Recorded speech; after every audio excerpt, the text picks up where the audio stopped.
So an income which is not declared by a person or a group of persons in a nation is termed as black money. तो जो भी सरकार को जो बताई नहीं गई है, राष्ट्र को जो संपत्ति नहीं बताई गई है या जिस पर टैक्स पे नहीं किया गया, इसको हम सिंपल शब्दों में काला धन या ब्लैक मनी कहते हैं. It is also termed as illegitimate as it gives unrecognise goes unrecognise for the tax declaration. तो इसको हम अवैध संपत्ति भी कहते हैं क्योंकि ये डिक्लेयर नहीं की जाती, तो इसको टैक्स भी नहीं किया जा सकता. It's a huge social and economic issue for India. तो ये भारत में एक बहुत बड़ी समस्या है.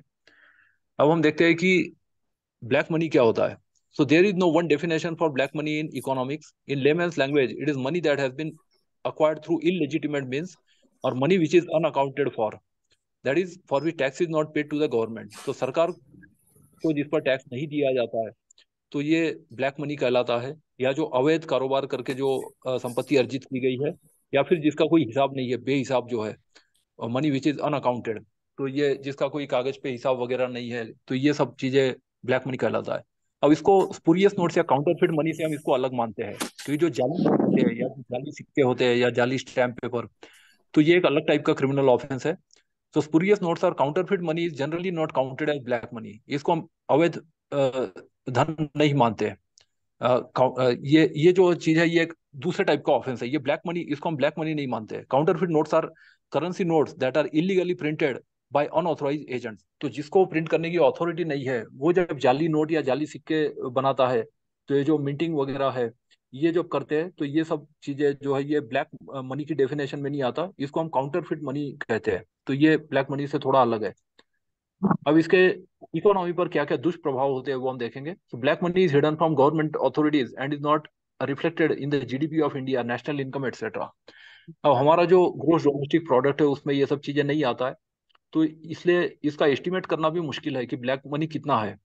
White money is money that is earn through legitimate return means and is accounted for which income और other tax is paid.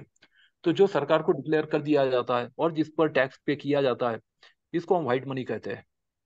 Members को मैं बीच बीच में एडमिट करते जा रहा हूँ, जो जो मुझे एडमिट मैसेज मिल रहा है एडमिट रेगुलर. हम कर रहे हैं सर, एडमिट हम कर रहे हैं, हम को होस्ट है. हाँ, yes yes, thank you thank you thank you विश्वास जी, बहुत हाँ अच्छे. सर, आप बोलिए, खाली सुनाइए आप. Yes continue yes. Sir please.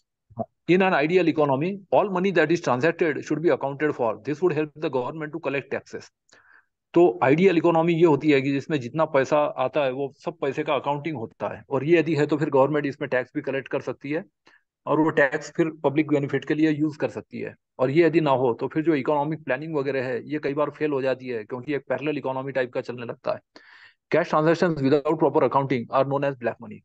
तो ये पुराना और ट्रेडिशनल तरीका ये है कि कैश ट्रांजैक्शंस हो, और इसलिए सरकार ने अभी इस पर रोक लगाई है कि 20,000 से ज्यादा का ट्रांजैक्शन है तो फिर वो बैंकिंग माध्यम से या चेक या ऑनलाइन माध्यम से ही किया जाएगा, कि ये कैश तरीके से ना किया जाए, ताकि इसका अकाउंटिंग किया जा सके.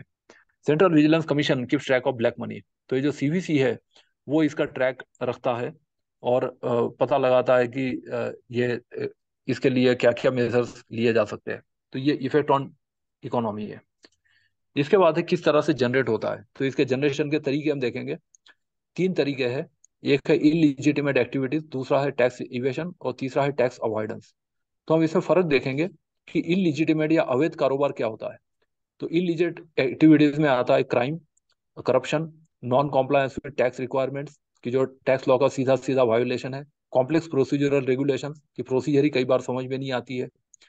जो नाम होते हैं फॉर्म के, सरल सुलभ सहज इस तरह के रखते हैं, लेकिन वो इतने कॉम्प्लिकेटेड हो जाते हैं कि कई बार बिना से चार्टर्ड अकाउंटेंट या बिना वकील के उसको समझना या भरना तक मुश्किल हो जाता है. मनी लॉन्ड्रिंग, जिसके लिए एक अलग से कानून है, पीएमएलए एक्ट 2002, और स्मगलिंग की जो कस्टम्स एक्ट 1961 का वायोलेशन है. अब हम देखते हैं कि टैक्स इवेशन, टैक्स अवॉइडेंस और टैक्स प्लानिंग में क्या फर्क है. तो टैक्स इवेशन ये है कि जो सीधे सीधे टैक्स चोरी है, कि this is where an entity which does not pay taxes that are due to the government, कि टैक्स देना बनता है लेकिन टैक्स नहीं दिया जा रहा है. तो ये टैक्स इवेशन है. टैक्स अवॉइडेंस में जो कानून के लूप होल है उसका फायदा उठाया जाता है. This is where an anti tax advantage of the existing loopholes in the system and avoids paying taxes. This is not illegal though. तो टैक्स अवॉइडेंस है वो इलीगल नहीं है, लेकिन कुछ लूप होल है कि चलो एग्रीकल्चर में एग्जेम्पशन है तो एग्रीकल्चर दिखा दो कि इनकम एग्रीकल्चर के थ्रू आ गई है. इस तरह से जो किया जाता है ये सब टैक्स अवॉइडेंस है. तीसरा तरीका है टैक्स प्लानिंग। टैक्स प्लानिंग जो है ये विधिक रूप से मान्य है और ये गैर कानूनी नहीं है। प्लानिंग ये होता है कि सरकार ने जो भी प्रावधान किए गए हैं कि legitimate practice of organising financial affairs to minimise tax liability within the framework of the law, कि जिससे हमको सरकार को टैक्स कम देना पड़े, तो ये जो लीगल तरीके हैं ये सब टैक्स प्लानिंग है।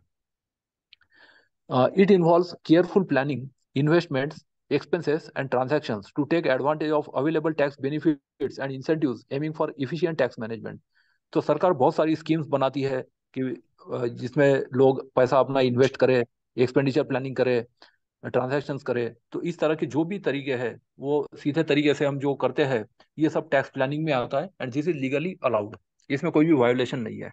तो ये तीन अलग अलग मेजर है, तो जिसमें टैक्स इवेशन, टैक्स अवॉइडेंस, ये दो चीजों से ब्लैक मनी होता है। जो टैक्स प्लानिंग है इसमें इससे ब्लैक मनी नहीं होता है। अब हम आगे देखते हैं इसमें, अच्छा लाइव स्ट्रीमिंग भी शुरू हो गया है, इसका मैसेज आ रहा है।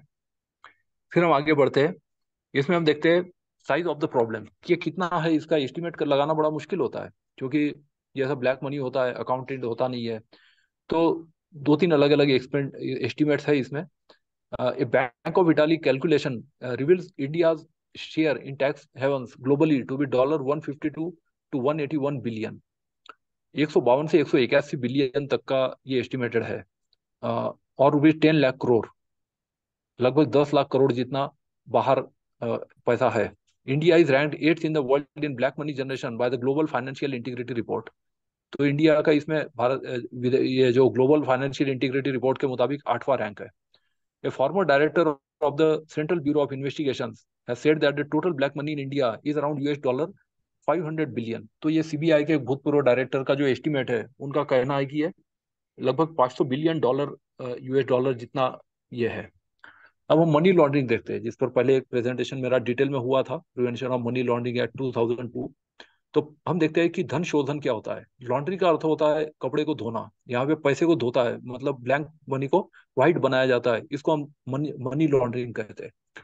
Money laundering is the process by which black money is converted into white money. ये एक ऑफेंस है कि जो ब्लैक मनी है उसको हम यूज नहीं कर सकते, तो उसको हम मेन स्ट्रीम में लाते हैं या उसको व्हाइट मनी बनाते हैं। So people who possess black money can not spend it publicly, they should either hide it or spend it in the underground economy, कि या तो वो छुपा लिया जाता है और या तो फिर अंडरग्राउंड इकोनॉमी में जिसमें सब तरह के अवैध कारोबार चलते हैं, आर्म्स ट्रेड है, ह्यूमन ट्रैफिकिंग है, ड्रग्स ट्रेड है, टेररिज्म है, ये सब जो होता है this is all underground economy. Through money laundering, they convert it into white money. It's a method by which criminals mask their accumulated wealth. Through money laundering, people uh, separate the money earned illegally from its source, mix it with white money, and then say funnel it into the source. तो पहले ये पैसे को separate किया जाता है जो illegally है उसके सोर्स से, उसको फिर ब्लैक मनी के साथ मिक्स कर दिया जाता है और फिर ये पता नहीं चलता है कि कौन सा व्हाइट मनी है कौन सा ब्लैक मनी है, और फिर इसको यूज कर लिया जाता है, क्योंकि यूज नहीं किया तो पैसे का फायदा ही नहीं है। Another commonly heard related term is round tripping. अब राउंड ट्रिपिंग में पैसे को बहुत सारा घुमाया जाता है अलग अलग देशों से, कि वो कहाँ से किस जगह पर आया है। तो अलग अलग देश में जो अलग अलग कानून है या उसका जो एनफोर्समेंट जो डिफिकल्ट होता है, इसका फायदा उठा के ये राउंड ट्रिपिंग करते हैं। Here people send money to a tax haven like Mauritius और Cayman Islands to avoid paying tax। तो इसमें शेल कंपनी का भी इस्तेमाल होता है, जो कंपनी केवल कागज पर चलती है, कि जो प्रोडक्शन तो कुछ करती नहीं है, गुड्स और सर्विस तो प्रोवाइड करती नहीं है, लेकिन केवल एक पैसे बचाने के लिए कंपनी बनाई जाती है। And then invest that money into India, this becoming a foreign investment. तो इसमें टैक्सेशन सिस्टम जो है ये समझना जरूरी है कि इसमें इंडिया में जो टैक्स है इसमें इनकम टैक्स है, वेल्थ टैक्स है, गुड्स एंड सर्विसेज टैक्स है, स्टेट ड्यूटी भारत में पहले होता था, बाद में वीपी सिंह गवर्नमेंट के टाइम खत्म कर दिया गया। स्टेट ड्यूटी मतलब मरने पर टैक्स होता है, कि जब कोई व्यक्ति मरता है तो उसकी कुछ संपत्ति सरकार की हो जाती है। तो कुछ देशों में स्टेट ड्यूटी है, भारत में मरना फ्री है, तो मरने पर कोई टैक्स या स्टेट ड्यूटी नहीं है। Black money has some serious consequences on the economy of a country. अब इसके क्या क्या दुष्परिणाम होते हैं वो हम देखेंगे। It affects the financial system of the country. Central bank is not able to control money supply in the economy, causing higher inflation. अब जो सेंट्रल बैंक है, कि जो भारत की रिजर्व बैंक ऑफ इंडिया है, ये मनी सप्लाई, क्योंकि money supply जो होता है ये इनकम और एक्सपेंडिचर का जो डिफरेंस होता है डेफिसिट, तो ये डेफिसिट प्लानिंग में जब होता है कि इनकम कम है एक्सपेंडिचर ज्यादा है, तो उतने अमाउंट के नोट छाप लिए जाते हैं और ये मनी सप्लाई इससे बढ़ता है। और मनी सप्लाई कम हो तो डिफ्लेशन हो जाता है।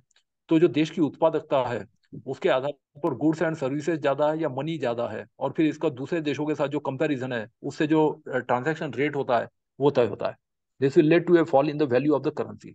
अब ये जो कौन से देश की कितनी उत्पादकता है, ये फिर ग्रोस डोमेस्टिक प्रोडक्ट, ग्रोस से नेशनल प्रोडक्ट, ये देखा जाता है। डोमेस्टिक ये जो देश के लिए हम करते हैं, नेशनल प्रोडक्ट ये होता है कि जो हम विदेशों के लिए भी हम काम करते हैं। तो जो कुछ सर्विसेज और गुड्स ऐसे होते हैं कि जो हम प्रोड्यूस तो करते हैं लेकिन हम दूसरे देशों को बेचते हैं, और इससे हमको फॉरेन एक्सचेंज मिलता है। So that is gross national product. Black money affects the credibility of a country negatively.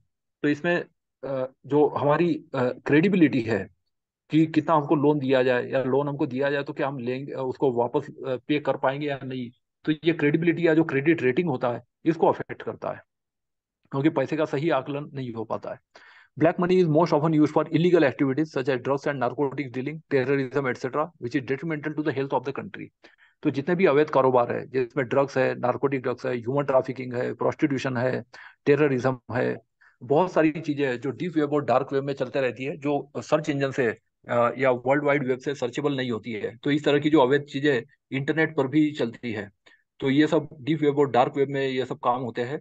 और ये इसको पता लगाना बहुत मुश्किल होता है। तो इसमें सब तरह के अवैध कारोबार इसमें होते हैं। The government suffers a big loss in the form of taxes because of black money. तो पहली बात तो टैक्स का नुकसान होता है। Black money creates a parallel economy in the country which is completely underground. अब इसमें हमारा जो प्लानिंग है वो फेल हो जाता है, क्योंकि पैरेलल इकोनॉमी भी चलते रहती है। For example, in Mexico there is a thriving parallel economy because of the illegal trafficking of drugs. This leads to governance problems. Bharat में भी इस तरह की समस्या है कि कुछ चीजों का कंजम्पशन कम हो इसलिए हम उसको हेवी टैक्सेशन करते हैं, जैसे कि पेट्रोल एंड डीजल है, या फिर अल्कोहल्स एंड जो ये है टोबैको। तो इस पे बहुत ज्यादा टैक्स लगाया जाता है ताकि लोग इसका कंजम्पशन कम करें और उसके हेल्थ पर एडवर्स इफेक्ट ना हो। लेकिन उससे इतना ज्यादा पैसा मिलता है, एक्साइज जो प्रोडक्शन पर टैक्स होता है, कि पूरी पूरी इकोनॉमी उससे चलती है। और इस तरह से एक्साइज मिनिस्ट्री है वो केवल एक शराब मिनिस्ट्री बन के रह जाती है। और छोटे स्टेट्स में तो ये हालत है कि आप यदि शराब माफिया नहीं है तो आप मुख्यमंत्री नहीं बन सकते। तो मुख्यमंत्री या पॉलिटिक्स में आना है तो शराब माफिया ही सब नियुक्तियां करता है। ये भी एक प्रॉब्लम हो गई है छोटे स्टेट्स में। Black money can also cause real estate prices to go up which may lead to an asset bubble. अब जो रियल इस्टेट होता है कि जो लाइसेंसिंग सिस्टम है कि हर 11 महीने बाद, जैसे बंबई में, कि दलाली दो, फिर 1 महीने का उसको एक महीने के रेंट जितना इक्विवेलेंट उसको दलाली दो, और परमानेंट कोई रह नहीं सकता। इस तरह के जो रूल्स बने हैं तो आर्टिफिशियली रियल इस्टेट प्राइसेस बढ़ाए जाते हैं। और जब बहुत ज्यादा हो जाता है और खरीदने वाला कोई नहीं रहता या डिमांड कम हो जाती है, तो फिर वो बबल फूट जाता है। So it is called asset bubble, और अचानक मार्केट क्रैश हो जाता है, रियल इस्टेट के प्राइस गिरने शुरू हो जाते हैं। अब इसमें गवर्नमेंट ने क्या क्या इसमें मेजर्स जनरली लेती है, तो इसमें government has undertaken many measures to curb black money. पहला है tax reforms. Tax reforms have been initiated with view to resist black money. The tax base has been increased and rates have been slashed. जैसे demonetisation हुआ तो tax base कई करोड़ बढ़ गया। Rates कम यदि हो तो लोगों का कॉम्प्लायंस ज्यादा होता है, और पीपल पे the taxes willingly.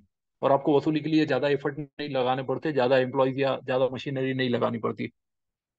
Reforms are being made to incorporate tax deduction at the source itself.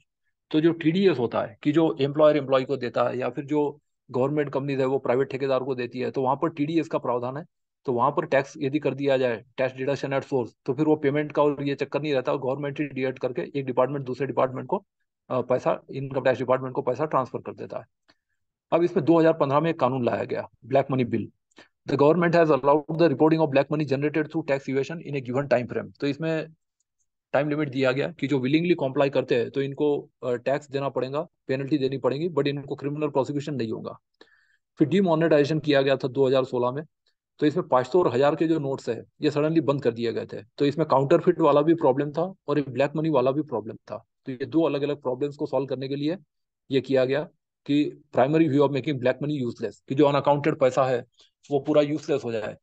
तो ये इसे डीमोनेटाइजेशन किया गया। पहले भी डिमोनेटाइजेशन किए गए थे, जैसे 1978 में किया था, 5,000 के और 10,000 के नोट बंद कर दिए गए थे मोरारजी देसाई गवर्नमेंट में। तो उस टाइम भी ये डिमोनेटाइजेशन किया गया था। The government is encouraging cashless और digital transaction with view to making things more transparent. अब कैशलेस या जो ऑनलाइन ट्रांजेक्शन है, डिजिटल ट्रांजेक्शन, तो ये भी इस हद तक हो गया है कि 10-15 रुपए तक का भी पेमेंट है तो ऑनलाइन किया जा सकता है। तो ये किया गया है ताकि वो चीजें कहीं ना कहीं अकाउंटिंग हो जाए, बैंकिंग सिस्टम में आ जाए। Electoral reforms are also intended to curb black money, as much of the black money generated in India is used in elections. अब इलेक्टोरल रिफॉर्म्स में जो पॉलिटिकल पार्टी का जो फंडिंग है उसमें लेजिटिमेट फंडिंग हो और वो ट्रांसपेरेंट भी हो। तो इसमें एक स्कीम लाई गई थी, लेकिन 2018 की जो स्कीम थी वो गवर्नमेंट ने बंद कर दी। तो उसको केवल ट्रांसपेरेंट करना चाहिए था, लेकिन उसको बंद ही कर दिया गया। तो इसलिए ब्लैक मनी के अलावा कोई उपाय नहीं रह गया। पॉलिटिकल पार्टी के लिए कंपल्शन हो गया है कि ब्लैक मनी ही उनको करना पड़ता है जनरेट। तो इसको कोई ट्रांसपेरेंट स्कीम भी हो और ब्लैक मनी यूज ना करना पड़े, इस तरह का फंडिंग का जो मैकेनिज्म है वो अभी तक नहीं है। अब इसमें अलग अलग बहुत सारी जांच एजेंसी है जो जांच करती है। तो इसमें जो इंस्टीट्यूशंस है, इसमें एनफोर्समेंट डायरेक्टरेट है, central board of direct taxes CBDT है, financial intelligence unit FIU, central board of excise and custom CBEC, directorate of revenue intelligence DRI, national investigation agency NIA, central economic intelligence bureau CEIB, और central bureau of investigation CBI, और police authorities. तो इस तरह से बहुत सारी authorities है जो कुछ फाइनेंस मिनिस्ट्री के अंडर में, कुछ होम मिनिस्ट्री के अंडर में आती है, और ये सब इसमें जांच करती है। अब इसमें जो बिल है और इसके जो इंपॉर्टेंट प्रावधान है, तो ये हम देखेंगे कि एक ब्लैक मनी नाम का कानून भी है, undisclosed foreign income and assets imposition of tax bill 2015। ये लोकसभा में पारित हो गया 20 मार्च 2015 को, और तत्कालीन वित्त मंत्री अरुण जेटली जी इसको लाए थे। ये बिल का बाद में एक्ट बन गया। This bill will apply to Indian residents and seeks to replace the income tax IT act 1961 for the taxation of foreign income. तो फॉरेन इनकम के कुछ प्रावधान थे आईटी एक्ट में, वो खत्म करके ये फॉरेन इनकम जो अनडिस्क्लोज था उसको एक बार as a one time disclosure किया जाए और इसको एग्जेम्प्ट किया जाए। इस तरह के प्रावधान इसमें थे कि पेनल्टी देके, पेनल्टी करके छोड़ दिया जाए। It penalises concealment of foreign income and provides for criminal liability for attempting to evade tax in relation to foreign income. तो इसमें तीन तरह के प्रावधान है, जिसमें टैक्स, पेनल्टी और क्रिमिनल प्रोसिक्यूशन, ये तीन चीजें हैं। पहले इसमें जो टैक्स रेट है, क्योंकि इनकम टैक्स एक्ट में जो हाईएस्ट टैक्स स्लैब है वो अभी वर्तमान में 30% है। तो इसमें था कि वो उस पर फ्लैट रेट 30% का देना पड़ेगा जो हाईएस्ट रेट है। So flat rate of 30% tax would apply to undisclosed foreign income or assets of the previous assessment year. तो इसमें फाइनेंस ईयर के बाद अगला साल असेसमेंट ईयर होता है। जैसे कि फाइनेंस ईयर 2023-24 है तो असेसमेंट ईयर 2024-25 होगा।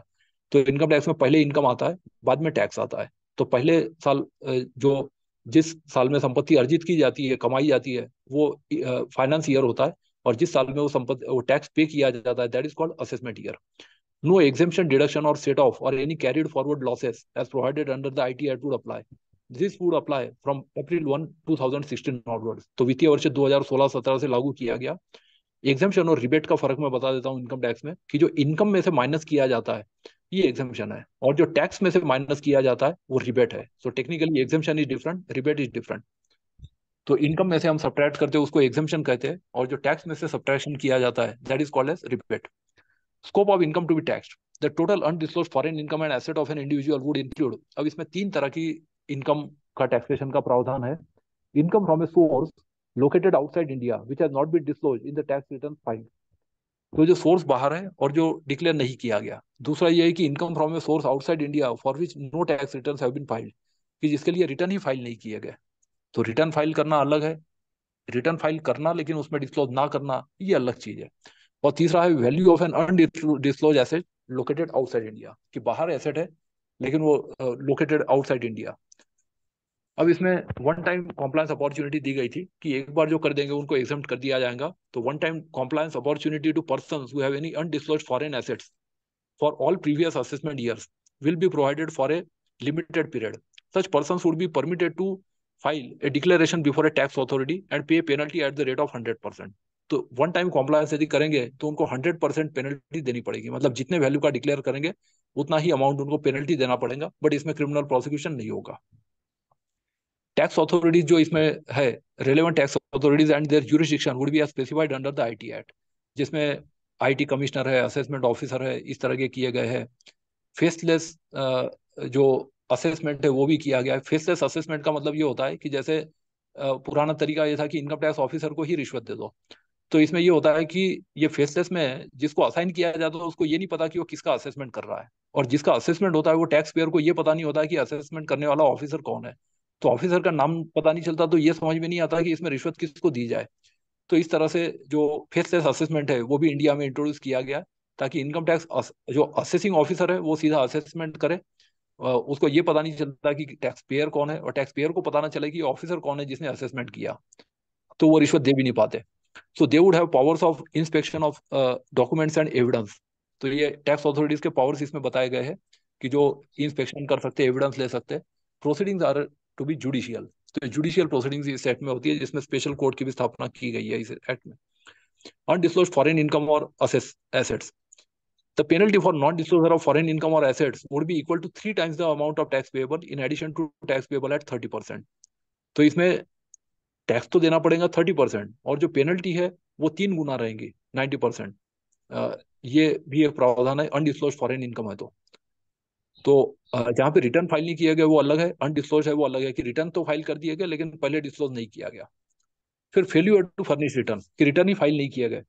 So penalty for not furnishing income tax returns in relation to foreign income or assets is a fine of rupees 10 lakh. This would not apply to an asset with a value of 5 lakh rupees or less. तो इसमें 10 लाख इसमें ये penalty हो सकती है, और जो ऐसा एसेट है जो 5 लाख या उससे कम है तो उस पर ये प्रावधान लागू नहीं होगा।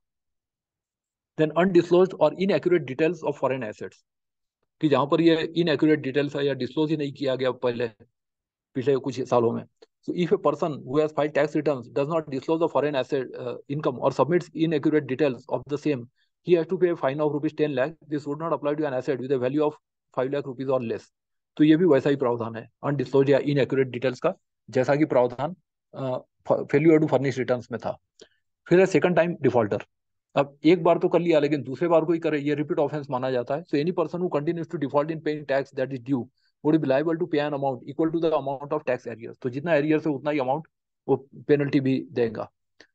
Other defaults, if a person fails to abide by the tax authority in answering questions, क्योंकि पहले वो नोटिस देते हैं, सवाल पूछते हैं, तो उसका टाइमली जवाब देना जरूरी होता है, तो जवाब नहीं देते हैं, या फिर signing off on A statement और साइन करने से मना करता है, डिजिटल सिग्नेचर भी चल जाते हैं अब, attending or producing relevant documents, he is liable to pay a fine between rupees 50,000 to 2 lakh rupees. तो जहां पर उसको बुलाया जाता है पर्सनली तो वो अटेंड नहीं करता है, या वो रेलेवेंट डॉक्यूमेंट्स इनकम टैक्स के सामने प्रोड्यूस नहीं करता है, तो यहाँ पे 50,000 से 2 लाख तक का इसमें पेनल्टी फाइन हो सकता है। फिर wilful attempt to evade tax, the punishment would be rigorous imprisonment from 3 to 10 years and a fine. अब इसमें कुछ क्रिमिनल प्रोसिक्यूशन भी है, तो क्रिमिनल प्रोसिक्यूशन में 3 साल से 10 साल की जेल हो सकती है। पहले प्रावधान नहीं था, अब ये 2016 में ये कानून आ जाने से पहले इनकम टैक्स जो है वो केवल क्वासी क्रिमिनल कानून था, लेकिन अब इनकम टैक्स के कुछ प्रावधान को बदल के ये नया जो ब्लैक मनी वाला कानून लाया गया 2016 से, तो ये चेंजेस हो गए। Wilful attempt to evade payment of tax, the punishment would be rigorous imprisonment from 3 months to 3 years and a fine. तो इसमें 3 महीने से 3 साल तक की कैद या जुर्माना हो सकता है, रिगरस इम्प्रिजनमेंट, सब सश्रम कारावास हो सकता है। Failure to furnish returns or non-disclosure of foreign assets in returns, the punishment is rigorous imprisonment of 6 months to 7 years and fine. उसमें 6 महीने से लेकर 7 साल तक की भी सजा हो सकती है फेल्यूर टू फर्निश रिटर्न्स में। पनिशमेंट फॉर अबेटमेंट, तो जो इसका दुष्प्रेरण करता है, तो पनिशमेंट इज मतलब खुद नहीं करवाता है लेकिन दूसरे को प्रेरित करता है इस चीज के लिए, तो इसमें जैसे कि एडवोकेट्स है या चार्टर्ड अकाउंटेंट्स है वो इस तरह के तरीके सुझाते हैं। Punishment is rigorous imprisonment of 6 months to 7 years and fine. फिर liability of company, for any offense under this act, any person responsible to the company is to be liable for punishment. तो इसमें company की liability में company के जो chairman है, managing director, manager वगैरह होते हैं, वो विकारियस लाइबिलिटी जिसको बोलते हैं वो होती है। His liability is absolved if he proves that the offence was committed without his knowledge. लेकिन वो यदि ये साबित कर देता है कि उसकी नॉलेज के बगैर ये ट्रांजैक्शन हुआ या ये चीज हुई है, तो फिर वो उसकी लाइबिलिटी नहीं बनती है। फिर ये एक्ट तो बहुत बड़ा है तो हम इसमें डिटेल में नहीं जाएंगे, लेकिन इसका नाम है ब्लैक मनी। फाइनली जो एक्ट का नाम दिया गया, बिल में ब्लैक मनी शब्द नहीं था लेकिन एक्ट में ब्लैक मनी है। So black money undisclosed foreign income and assets and imposition of tax act 2015, जो 1 अप्रैल 2016 से लागू हुआ। तो इसमें 7 चैप्टर्स है और 88 सेक्शंस है। तो इसका केवल जो स्कीम है वो मैं बता देता हूँ। पहला चैप्टर प्रिलिमिनरी है, उसका दूसरा चैप्टर है बेसिस ऑफ चार्ज, है कि चार्ज टैक्स किस तरह से चार्ज किया जाएगा। चैप्टर 3 में टैक्स मैनेजमेंट के बारे में बताया गया है, ये सेक्शन 6 से लेकर जो सेक्शन 28 तक है। इसका चौथा चैप्टर है, इसमें एपिलेट ट्रिब्यूनल है, जो जिनको ये पावर दिए गए हैं। तो एक स्पेशल टाइप के कोर्ट एस्टेब्लिश किए गए हैं कि जिनको ये पावर्स है, और इसमें जो ऑर्डिनरी कोर्ट्स का जो जुरिस्डिक्शन है वो इसमें डिबार किया गया है। So matter can't go to ordinary civil courts. तो टैक्स मैनेज स्पेशल कोर्ट्स इसमें एस्टेब्लिश किए गए। फिर ये सेक्शन 40 तक है, तीसरा चैप्टर। बाद में पेनल्टीज है, तो अलग अलग पेनल्टीज इसमें दी गई है, 41 टू 47। इसके बाद ऑफेंसेस एंड प्रोसिक्यूशन है। तो क्रिमिनल प्रोसिक्यूशन का जो चैप्टर है दैट इज चैप्टर 5, 48 टू 58 तक के सेक्शन है। फिर tax compliance for undisclosed foreign income and assets. तो फॉरेन इनकम वाला जो है ये चैप्टर 6 ऑनवर्ड्स है। तो इसमें 59 से लेकर 65 तक के सेक्शंस है। अ, फिर 66 से लेकर 72 तक है। बाद में चैप्टर 7 में जनरल प्रोविजंस है, जो आखिरी चैप्टर है। इसमें 73 टू 80 तक है। और इसके बाद फिर 8 सेक्शंस और है, 81 टू 88। तो इसमें देखिए bar of suits in civil code दिया गया है। Application of provisions of income tax act है, क्योंकि ये स्पेशल लॉ है तो इसका इनकम टैक्स पे ओवर राइडिंग इफेक्ट है। लेकिन कुछ प्रोविजन जो क्लियर नहीं है तो वहाँ पे इनकम टैक्स एक्ट को रेफर किया जाएगा। रूल मेकिंग पावर्स है, पावर टू रिमूव डिफिकल्टीज है। फिर कुछ संशोधन भी किए गए हैं, तो वो इसमें दिए गए हैं। तो इस तरह से 88 सेक्शंस का ये एक्ट है। तो यहाँ पर हम स्टॉप करते हैं। अब इसके बाद जो प्रश्न है, कुलदीप सिंह जी के कुछ प्रश्न थे, तो वो प्रश्न और उनके उत्तर जो है। बिल्कुल सर। सर मैंने ग्रुप में शेयर किया हुआ है और बाकी लोग भी अपने प्रश्न पूछने के लिए हैंड रेज कर सकते हैं। सर इसमें हाँ हमारा हाँ हाँ, मैं अ, हैंडल किया है। मेरा एक तो सवाल है। जी जी, पहले आशीष नारायण सर का प्रश्न लेते हैं। जी सर। ठक्कर सर, हाँ जी। मान लीजिए ए को 50 लाख रुपया बी से मिला है थ्रू ऑनलाइन, मैंने bank to bank hmm amount transfer हुआ है।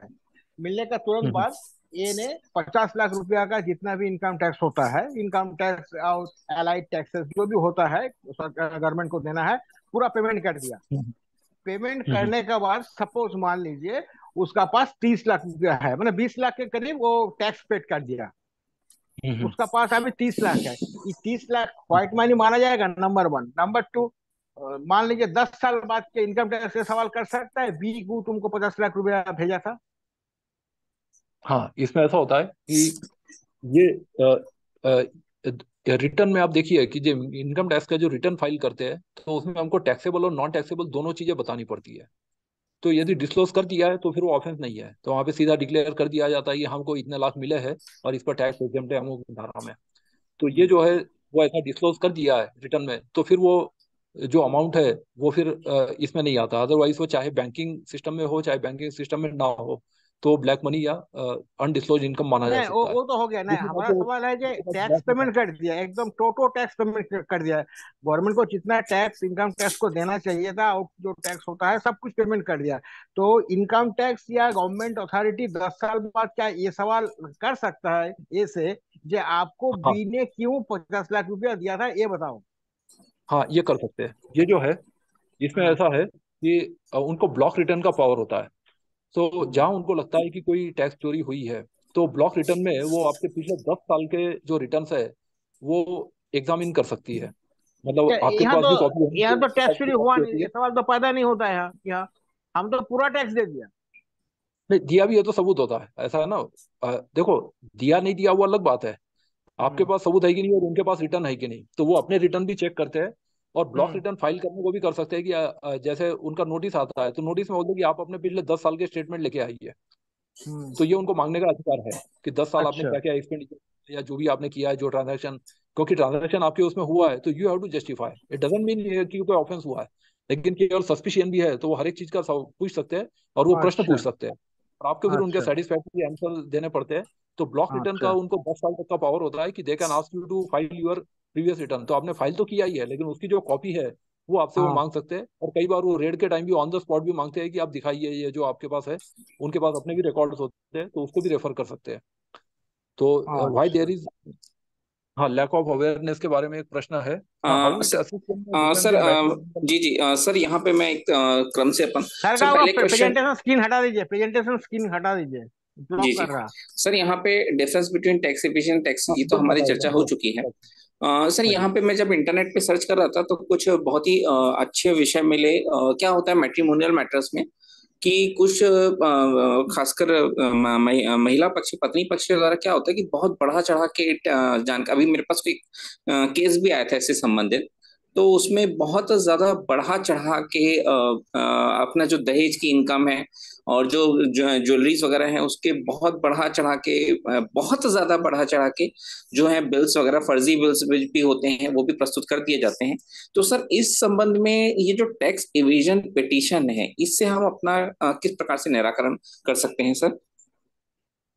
जी, इसमें मैं बताता हूँ। इसमें ऐसा होता है कि एक तो दहेज किसको बोलते हैं, तो there is dowry prohibition act 1961, और इसमें 1995 के रूल्स बनाए हुए हैं। तो इसमें क्या होता है कि जो फ्रेंड्स विलिंगली पैसा देते हैं, जैसे कि कुछ न्योता लिखवाते, गिफ्ट देते हैं, ये सब के सब चीजें एग्जेम्प्टेड है, क्योंकि इसमें कोएर्शन नहीं होता है, जबरदस्ती नहीं होती है। तो ये जो भी एक नया कपल एक नई जिंदगी शुरू कर रहा है, तो उनको जो लोग गिफ्ट देते हैं, ये सब के सब डाउरी से एग्जेम्प्टेड है, इसको डाउरी या दहेज नहीं माना जाता।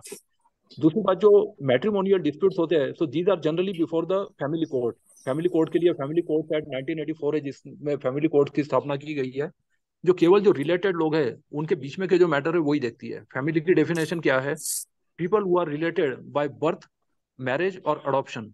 तो जन्म, शादी या दत्तक विधि से जो लोग आपस में रिलेटेड है, इनको फैमिली कहते हैं। और फैमिली के जो भी मैटर्स है, कि जो चाहे वो डाइवोर्स के मैटर हो, चाहे वो संपत्ति का बंटवारा हो, तो ये सबके सब फैमिली कोर्ट के सामने होते हैं। तो वहां पर भी केवल ये देखा जाता है कि जो रिटर्न वगैरह फाइल किया, तो ये जो भी सब चीजें एविडेंस के रूप में शामिल किया जा सकता है, क्योंकि जरूरी नहीं कि सब लोग सरकारी नौकरी में हो, उसका बिजनेस है या दूसरी भी कोई संपत्ति है।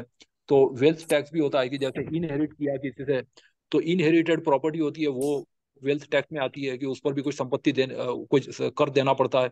तो ये अलग अलग टाइप की संपत्ति होती है। पहले स्टेट ड्यूटी भी होता था, अब भारत में स्टेट ड्यूटी नहीं है। तो जो भी संपत्ति हो, चाहे वो स्व अर्जित हो, चाहे वो वडिलोपार्जित, जिसको बोलते हैं कि वो इनहेरिटेड संपत्ति है, तो ये जो संपत्ति है, ये भी इसमें डिस्प्यूट में आ जाती है। और इसमें फिर जो भी उनके जो भी इसमें पर्सनल लॉ है, वो भी इंडिया में यूनिफॉर्म नहीं है। तो अलग अलग टाइप के, अलग अलग रिलीजन के हिसाब से ये निर्णय होते हैं, और ये सब फैमिली कोर्ट करता है। इसमें पहला जी। होता है संपत्ति, एक प्रश्न होता है संपत्ति का बंटवारा किस तरह से किया जाए। बंटवारे के लिए कुछ फॉर्मूले होते हैं, जो शेड्यूल में दिए होते हैं अलग अलग। तो इसमें किसको कितना परसेंट हिस्सा मिलेगा, नजदीक के दूर के रिश्तेदार वगैरह। फिर वो मरने के दो तरीके होते हैं, एक होता है टेस्टामेंट्री, मतलब वसीयतनामा लिख के मरना। एक होता है डाइंग इनटेस्टेड, मतलब वसीयतनामा लिखे बिना मर जाना। तो जो भी दो अलग अलग तरीके से लोग मरते हैं, तो जो लोग वसीयतनामा करते हैं, तो उनका वसीयतनामे के मुताबिक होता है। जो वसीयतनामा बनाए बिना मर जाते हैं, तो उनका फिर जो फॉर्मूला होता है, जो इनहेरिटेंस एक्ट में, सक्सेशन एक्ट में दिया गया है, तो उस तरह से किया जाता है। दूसरा है कि स्पाउसल सपोर्ट, कि जो इसमें जो अब इसमें भी ये होता है कि जो शादी एक या एक से ज्यादा की गई, और जो भी वाइफ या एक्स वाइफ है, तो इनको फिर सपोर्ट कौन करेगा। तो इसके लिए जो होता है, दैट इज कॉल्ड मेंटेनेंस। तो मेंटेनेंस या जीवन निर्वाह भत्ता वगैरह होता है, वो आता है। फिर आता है इसमें कस्टडी का मैटर आता है, चाइल्ड सपोर्ट। चाइल्ड सपोर्ट जो होता है, इसमें ये होता है कि बच्चे के बेनिफिट में क्या है, वो माता के पास रहेगा, पिता के पास रहेगा, या माँ के रिश्तेदार या पिता के रिश्तेदार के पास रहेगा। तो ये जो होता है, ये सब कस्टडी के डिस्प्यूट्स होते हैं, जो फैमिली कोर्ट तय करता है। इसके बाद फिर होता है फाइनेंशियल ट्रांसपेरेंसी, कि क्या क्या उन्होंने अपना इनकम डिस्क्लोज किया। और इसके लिए फिर जो जनरली आरटीआई वगैरह लगाते हैं, या जो भी इसमें ये होता है, तो फाइनेंशियल ट्रांसपेरेंसी में फिर वो क्या उसने डिस्क्लोज किया, जी। और कितना, सर, यदि गवर्नमेंट ने दिए इसका किस सर थोड़ा आधार सा मैं ब्रीफ करना चाहूंगा सर। अभी पर। बिल्कुल सही जानकारी है। सर इसमें हम्म, एक्चुअली होता ये है, सभी लोगों को थोड़ा सा मैं जानकारी में लाना चाहूंगा। इसमें सर जो टैक्स इविजन पिटीशन है ना सर, इसका 498 और जो घरेलू हिंसा के वगैरह के जो केसेस लग रहे हैं ना, तो इसमें सामान्यतः क्या होता है कि बहुत ज्यादा 2 लाख रुपए तो नहीं, कम से कम 20 लाख 30 लाख ऐसा सामने वाली लड़कियों की जो महिला पक्ष की जो पार्टी है वो बोल देती है कि हमने दहेज में दिया है। तो इसमें जो लड़का पक्ष है वो अपना डिफेंस इस प्रकार से कर सकता है कि वो संबंधित जो पार्टी है ना, सामान्य तौर पे दूसरों की इनकम की जानकारी आरटीआई में नहीं दी जा सकती है। लेकिन यहाँ पे सिर्फ ये एक पतला सा एक महीन स्थिति है, परिस्थितियां हैं जहां पर आपको दूसरों की जब आपको डिफेंस के लिए, जैसे 498 का केस लड़के के ऊपर लगा हुआ है और उसको ये साबित करना है कि सामने वाली पार्टी की 20 लाख रुपए देने की, 30 लाख रुपए देने की गुंजाइश ही नहीं थी, और इस प्रकार से उसके पास इतने पैसे ही नहीं थे, और ना ही वो इस चीज का इनकम टैक्स वगैरह जमा करती थी। तो ऐसी परिस्थिति में आप टैक्स इविजन पिटीशन आरटीआई के अंतर्गत हम प्रस्तुत करके अपने जो केस का विवरण है उसके बारे में जानकारी आरटीआई में देके हम सामने वाले पक्ष की इनकम टैक्स संबंधित जानकारी प्राप्त कर सकते हैं। तो ये एक बहुत ही मतलब स्पेसिफिक और तरीका है इसमें डिफेंस का मैट्रिमोनियल मैटर्स में। और इसको लेके काफी कम लोगों को जानकारी है, क्योंकि हमने भी आरटीआई फाइल किया था, तो हमने उसमें केस के संबंधित जानकारी पुटअप नहीं किया था। तो हमें सीपीआईओ ने भी यही लिख के दिया कि आप अपने केस संबंधित जो जानकारी है तो वो आरटीआई में लिख के दीजिए, तो हम आपको बिल्कुल जानकारी देंगे। और इसको लेके आप टीईपी टैक्स एविशन पिटीशन इन मैट्रिमोनियल मैटर्स को लेके भी आप काफी कुछ जानकारी नेट से, मतलब जो सदस्य हैं, जो लोग पीड़ित हैं, वो मतलब डायरेक्टली ही अपने नाम से कर सकते हैं। बहुत अच्छा रेस्पॉन्स है इसमें मैट्रिमोनियल मैटर्स के मैटर में। ध्यान रखना पड़ेगा, मैट्रिमोनियल डिस्प्यूट दो तरह के होते हैं, सिविल और क्रिमिनल। जी जी तो जो फैमिली कोर्ट में होते हैं या जो फैमिली कोर्ट में जो होता है वो सिविल होता है। जी जी मेंटेनेंस जो है इसको सीआरपीसी 125 में माना गया है, 125 से 128। इसका अलग से चैप्टर है सीआरपीसी में, तो इसको सर क्रिमिनल माना एक गया है। सौ 98A है, ये भी क्रिमिनल है। तो क्रिमिनल प्रोसिक्यूशन मैजिस्ट्रेट की अदालत में होता है, ये सिविल कोर्ट में या फैमिली कोर्ट में नहीं होता है ना। जी जी तो वो हमको देखना पड़ता है कि जो, और फिर जुडिशियल प्रोसीडिंग्स है तो वो किस एक्ट के तहत हो रही है। तो इसमें बहुत सारी चीजें, जैसे डोमेस्टिक वायलेंस एक्ट है, ये क्रिमिनल एक्ट है, तो ये मैजिस्ट्रेट के सामने चलते हैं। तो कुछ चीजें अलग अलग होती है जो हमको ये देखना पड़ता है कि वो डिस्प्यूट सिविल है या क्रिमिनल है।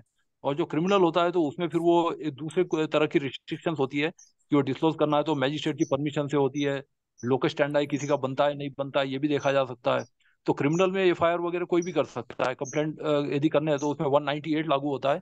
तो 198 में जो रिलेटेड संबंधी है वही कर सकता है, कि जैसे पॉलीगैमी या द्वि विवाह बहु विवाह वगैरह का मैरिज है, 494 497 वगैरह। तो ये भी मैटर होते हैं, तो उसमें ये देखना पड़ता है कि उसका ये लोकस स्टैंडर्ड बनता है कि नहीं। तो इसमें कोई भी व्यक्ति क्रिमिनल प्रोसिक्यूशन इनिशिएट नहीं कर सकता है।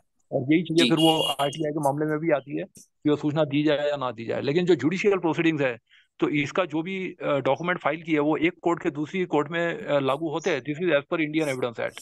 तो ये सब एविडेंस माना जाता है, और एक कोर्ट का जो ये चीज है वो दूसरे अदालत में वो साबित यूज किया जा सकता है एविडेंस के तौर पे।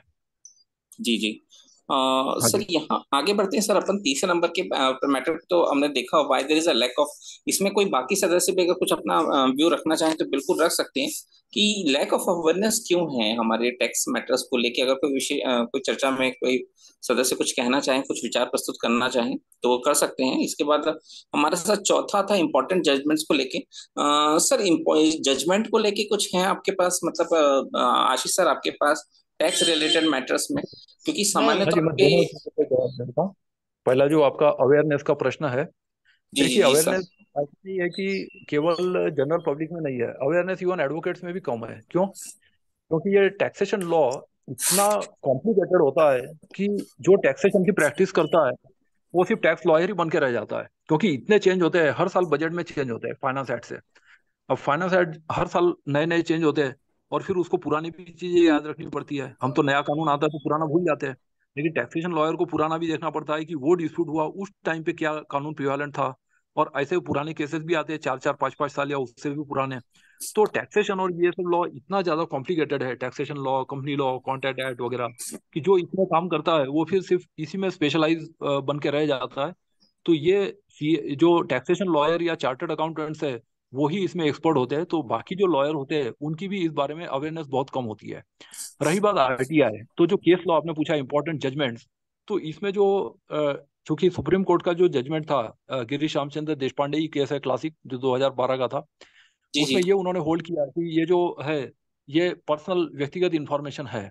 तो व्यक्तिगत इंफॉर्मेशन के बारे में उन्होंने कहा कि 81J में आता है, और यदि पब्लिक इंटरेस्ट हो तो डिस्क्लोज किया जा सकता है, पब्लिक इंटरेस्ट नहीं है तो डिस्क्लोज नहीं किया जा सकता। अब ये जो 2023 में संशोधन हुआ है डीपीडीपी एक्ट से, तो इसमें ये व्यक्तिगत ये जो पब्लिक इंटरेस्ट वाली बात है वो भी हट गई, वो क्लॉज को हटा दिया गया और अनक्वालिफाइड एग्जेम्पशन कर दिया गया। तो इसे फिर 81J में यदि वो इन्फॉर्मेशन आती है तो वो मिल नहीं सकती। तो ये एक ही मतलब लैंडमार्क जजमेंट है टैक्स से रिलेटेड, और भी कुछ दूसरे कुछ जजमेंट्स है, लेकिन वो हाई अ, कोर्ट के वगैरह हैं। सर इसमें तो इस मैं तरह कुछ की बहुत। एडअप करना चाहूंगा सर। आज माननीय शैलेंद्र सर मीटिंग ज्वाइन नहीं किए हैं।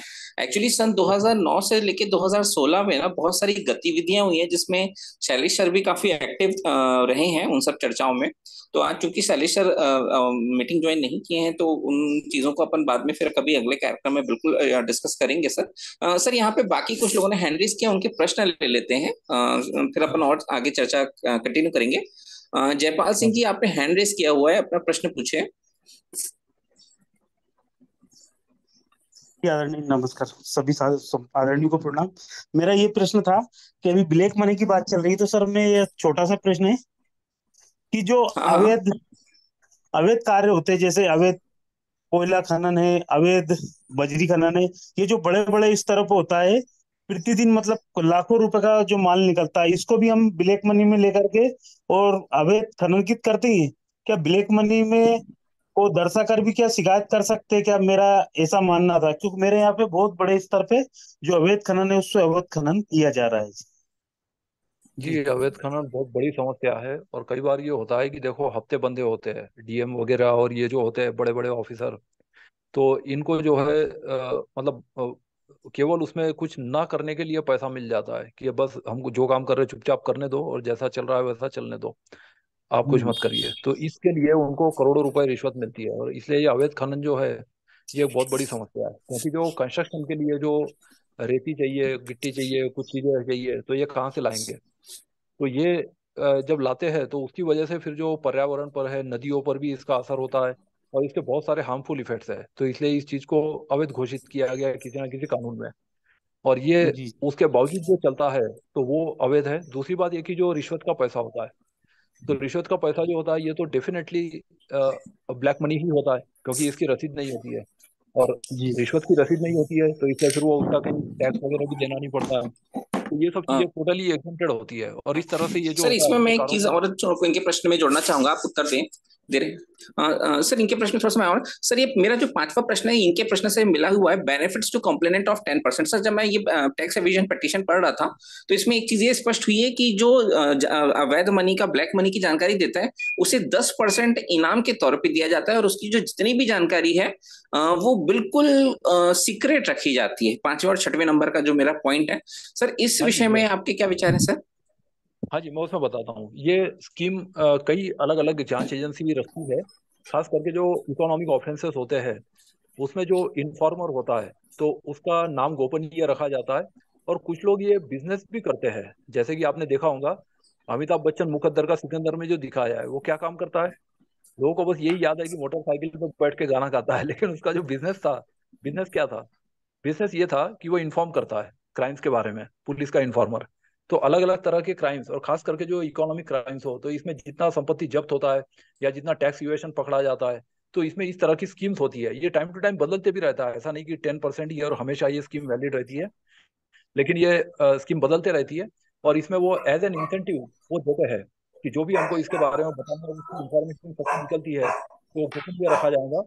और कई बार जो पार्टी होती है, पकड़ने वाली पार्टी, अरेस्ट करने जो जाते हैं, तो अरेस्ट करने वाली जो पार्टी होती है उनको भी कई बार इनाम घोषित किया जाता है, ताकि वो इन्फॉर्मेशन लीक ना कर दे। अदरवाइज वो लीक कर दे और सामने वाला आदमी भाग गया, तो वो फिर उसका उसको पकड़ नहीं पाते हैं। तो जब अरेस्ट सक्सेसफुल हो जाता है तो कई बार जो पकड़ने वाली पार्टी है उनको भी, जो एसपी या जो भी पार्टी का जो हेड है, उनको सबको वो संपत्ति मतलब एक एज एन इंसेंटिव दिया जाता है कि सैलरी के अलावा आपको ये दिया जाता है, क्योंकि आपने ये अमुक इतने संपत्ति पकड़वाई और ईमानदारी से आपने ये संपत्ति पकड़वा के सरकार की, तो इसलिए उनको भी ये इंसेंटिव दिया जाता है। तो इस तरह की स्कीम होती है, और ये कुछ लोग ये बिजनेस करते भी है, और ये वैध बिजनेस है। लेकिन बस जान का खतरा रहता है, क्योंकि इसमें आइडेंटिटी पता नहीं चलनी चाहिए। अदरवाइज उसमें ये कि वो बाकी लोग उसको गद्दार समझते हैं और सीधा गोली से उड़ा देते हैं। तो इसमें बहुत खतरनाक काम होता है, लेकिन ये भी आ, काम कुछ लोग कर सकते हैं इसी संदर्भ और में सर किया जाता है। फरदीन खान के जो पिताजी, उनका नाम मेरे को याद नहीं आ रहा है, फरदीन खान के जो पिताजी हैं उनके, फिरोज खान। Sorry Firoz sir, Khan. हाँ फिरोज फिरोज खान। खान। सर उसकी भी कई मूवीज हैं जिसमें वो मतलब जो गुंडे वगैरह समथिंग इस तरह की जो गतिविधियां हैं उसमें एंगेज रहता है, और अमिताभ बच्चन की एक डबल रोल वाली पिक्चर में आई थी, उसमें भी कुछ इस प्रकार की चीजें बताई गई हैं कि बिल्कुल सही कह रहे हैं सर। मगर मैं यहाँ पे थोड़ा सा मीटिंग मंच में हूँ, काफी सीनियर लोग भी जुड़े हैं, मैं थोड़ा सा ये प्रश्न जरूर रखूंगा, क्या कभी ने किसी ने भौतिक मतलब वास्तविकता में सुना है क्या कि किसी को इनाम मिला है समथिंग 10%? मतलब गोपनीय तो रखी जाती हैं चीजें। They are simply not interested in publicity. वो लोग अपना काम चुपचाप करते रहते हैं। तो दे आर, कई जागरूक नागरिक होते हैं, कई रिटायर्ड सिटीजन होते हैं, कई जिम्मेदार नागरिक होते हैं। तो वो अपनी सिक्योरिटी को ज्यादा इंपॉर्टेंट समझते हैं और पब्लिसिटी के पीछे नहीं भागते हैं। जैसे कि जासूस भी होते हैं, तो आपने देखा होगा कि जो भी जासूस होते हैं उनके फैमिली मेंबर्स को पता नहीं होता कि ये जासूसी कर रहा है अपने देश के लिए, क्योंकि उसमें पता चल जाए कि अमुक आदमी जो है ये इंटेलिजेंस ब्यूरो के लिए या सीबीआई के लिए काम कर रहा है। तो इसलिए वो बस ये बताती है कि पुलिस में है, सिक्योरिटी एजेंसी में है, या दूसरी स्टेट में काम कर रहा है। इस तरह से वो बता देते हैं, और जब तक वो रिटायर नहीं हो जाते या मर नहीं जाते, उनके फैमिली मेंबर्स को भी पता नहीं चलता कि एक्चुअली बिजनेस क्या करते थे। तो वो they are not simply interested in publicity. तो इस तरह के नाम उनके सामने नहीं आते हैं। और बाकी वो ऑफिशियली डिस्क्लोज करना भी उनके लिए मतलब ये आता है। तो 81G में, ये आरटीआई में भी ये एग्जेम्प्टेड होता है। और पुलिस अपने इन्फॉर्मर्स का या इस तरह के जो भी है ये नाम देने से मना कर सकती है, क्योंकि इसमें विक्टिम या जो विटनेस होते हैं इनको भी प्रोटेक्ट करके रखा जाता है, और जो इन्फॉर्मर होते हैं तो उनको भी प्रोटेक्ट करके रखा जाता है। तो इनके नाम डिस्क्लोज नहीं किए जाते हैं। जी जी। मतलब सर जैसे इस तरह से जो अवैध खनन की जो गतिविधियां चल रही हैं, इसकी अगर कहीं कोई बड़े जी स्तर पे। लाइट जलाइए, लाइट जलाइए। हाँ अरे सर, जी जी जी सर, एक सेकेंड। तो तो मैं ये कहना चाह रहा हूँ सर इसमें कि इस तरह की जो गतिविधियां हो रही हैं सर, इसमें 10% से भी वर्तमान का कुछ है क्या सर प्रोविजन गवर्नमेंट की तरफ से, जिसके अंतर्गत मतलब कुछ इनाम दिया जाए? गवर्नमेंट की अलग अलग विभाग की अलग अलग होती है। जैसे कि आप कस्टम्स या स्मगलिंग का भी पकड़वा सकते हैं, नारकोटिक ड्रग्स पकड़वा सकते हैं, इनकम टैक्स। तो हर विभाग की अलग अलग स्कीम होती है। तो उसमें जो भी इस तरह की चीजें पकड़वाता है तो उसको वो बेनिफिट मिल सकता है। तो उस पे ये स्कीम्स होती है, और ये इनकी वेबसाइट पर भी पब्लिक होंगी। आप उसमें पता लगा सकते हैं कि क्या क्या इंसेंटिव मिलते हैं, क्योंकि ये टाइम टू टाइम में बदलते भी रहता है। और स्कीम कभी कभी विड्रॉ भी कर ली जाती है, कभी कभी बढ़ाया भी जाता है। कभी कभी आपने देखा होगा कि चूहा मारने पर 1 रुपया इनाम, इस टाइप की स्कीम भी हाँ जी जी जी कोशिश जी जी जी जी। हाँ मतलब तो अब मतलब नुकसान भी आपने हो मेरा सकता है, एक ये फायदा। बताया जी, जी ये वित्त विभाग में भी इसका पंजीयन होता है, जैसा अभी कुलदीप जी बोल रहे थे। और मैं आप सभी आदरणीय से ये भी चाहता हूँ कि हम अवैध खनन पे क्या कर सकते हैं सर। जैसे रीट भी लगा सकते हैं या एनजीटी के माध्यम से, अगर आप सहयोग करना चाहते। तो मेरे यहाँ बहुत बड़ा स्तर पर रहा, मतलब खुद एक कलेक्टर भी होके गया है, और वो भी मतलब बोल के गया कि हाँ ये सब होना चाहिए। और जो पटवारी है उसकी ड्यूटी लगा के गया 24 घंटे। इसके बाद में भी अवैध खनन हो रहा है, और मेरी और क्या जो भी शिकायत करता रहते हैं, जैसे मान लो मुझे उनको पता है कि ये तो मेरी जान के ऊपर भी खतरा बना हुआ। तो ये भी एक समस्या रहती है अच्छे लोगों के लिए। और बाकी बदमाश होते हैं उनको लाखों का पर डे नुकसान जाता है। जयपाल जी माफ कीजिएगा, मैं इसमें भी जो मैं थोड़ा सा व्यक्तिगत अनुभव शेयर करना चाहूंगा। जी जी गुरिल्ला वार चलाया गया था हमारे देश में, और उससे हम शिक्षा ले सकते हैं। और जी आरटीआई जी के लिए कोई जरूरी नहीं होता कि आप जहाँ पे रह रहे हैं वहीं लगाएं। आप मेरे को बहुत पहले किसी आरटीआई आवेदक ने राजस्थान के, उन्होंने कहा था कि जिस जहाँ पे आप रह रहे हैं बकायदा आप उनके साथ समोसा खाइए, चाट खाइए, चाय पीजिए। और आरटीआई जरूरी नहीं होता ना कि आप वहां जहाँ रह रहे हैं वहीं से आप मतलब आपका हो सकता है कोई रामलाल श्यामलाल हरियाणा में या जम्मू कश्मीर में या फिर कन्याकुमारी में रह रहा हो।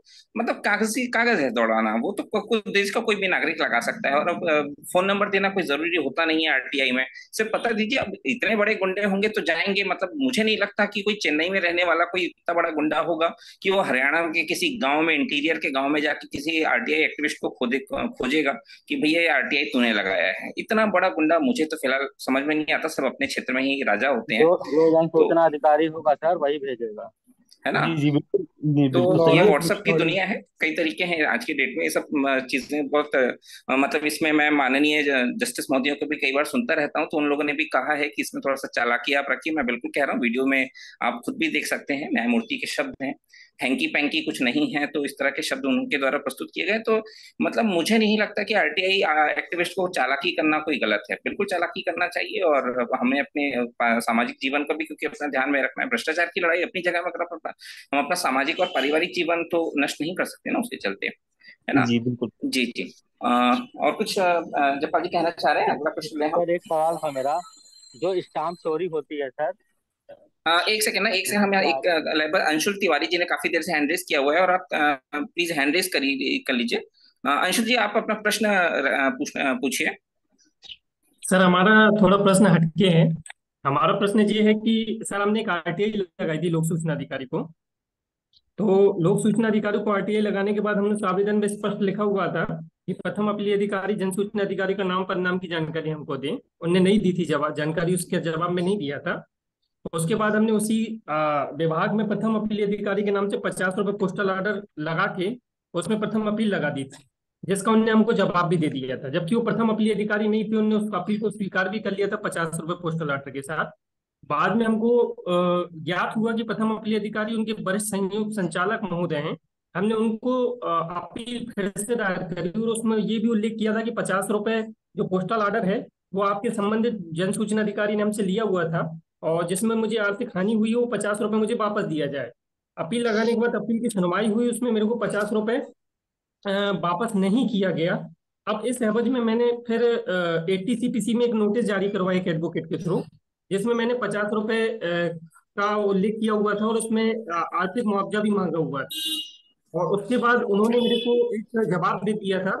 उसमें ये जवाब में उन्होंने वकील को ये जवाब दिया था कि जो आपका आवेदन जो प्राप्त हुआ है वो किसी भी तरह का शुल्क या पैसे जमा करने के इस कारण द्वारा कोई पत्राचार नहीं किया है, और शुल्क जमा करता तो अगो हस्तांतरी की कोई भूमिका नहीं रहेगी। क्या इस एवज में मैं परिवार दायर कर सकता हूँ? जी वीरेंद्र सर। जी, इसमें है ना आपको सिविल केस या सिविल सूट की आवश्यकता नहीं है, क्योंकि सिविल कोर्ट का जो जुरिस्डिक्शन है ना वो डिबार्ड है। इसमें सूचना आयोग को अधिकार है और सूचना आयोग को फीस रिफंड का भी अधिकार है। तो 7(3) से संबंधित या जो अतिरिक्त शुल्क सर या आपकी जो आवाज बहुत धीमी आ रही आपकी आवाज नहीं आ रही थी आपने कहा। नहीं, मैंने ऑन तो कर दिया, माइक तो सही है। जी आप जी ठीक है ओके सर, आप ठीक है। जी। तो इसमें जो अतिरिक्त शुल्क से संबंधित मामला होता है 7(3) के जो डिस्प्यूट होते हैं, तो ये डिस्प्यूट सूचना आयोग के सामने रेज किए जा सकते हैं। सिविल कोर्ट का जुरिस्डिक्शन इसमें नहीं बनता है, तो इसलिए धारा 80 सीपीसी की नोटिस देने का भी कोई अर्थ नहीं है, क्योंकि सिविल कोर्ट को इसमें अधिकार ही नहीं है। तो और फीस रिफंड के जो भी मामले होते हैं, तो फीस रिफंड कराने का भी इनको या निःशुल्क सूचना देने का भी अधिकार सूचना आयोग को होता है। तो सूचना आयोग इस तरह के निर्णय दे सकता है। तो इसलिए आपको इसमें सेकंड अपील में उसको सूचना आयोग के सामने ले जाना चाहिए और उसमें डिमांड करनी चाहिए। तो सूचना आयोग ये भी दिलवा सकता है और कॉम्पेंसेशन भी दिलवा सकता है। कॉम्पेंसेशन का भी प्रावधान आरटीआई एक्ट में है। तो इसलिए आरटीआई एक्ट में इसकी रिमेडी है, आपको बाहर सीपीसी में या दूसरी जगह जाने की जरूरत नहीं है। ठीक है वही वाला सर। ठक्कर साहब, वही इसमें वाला डायलॉग याद आ गया फिर से। मैंने बोला था ना कुछ दिन पहले आपको, भगवान तेरा हम्म। भला करे मगर करेगा नहीं। के लिए ऐसा कमिश्नर अभी मिलता नहीं है। सर एक सब, हेलो।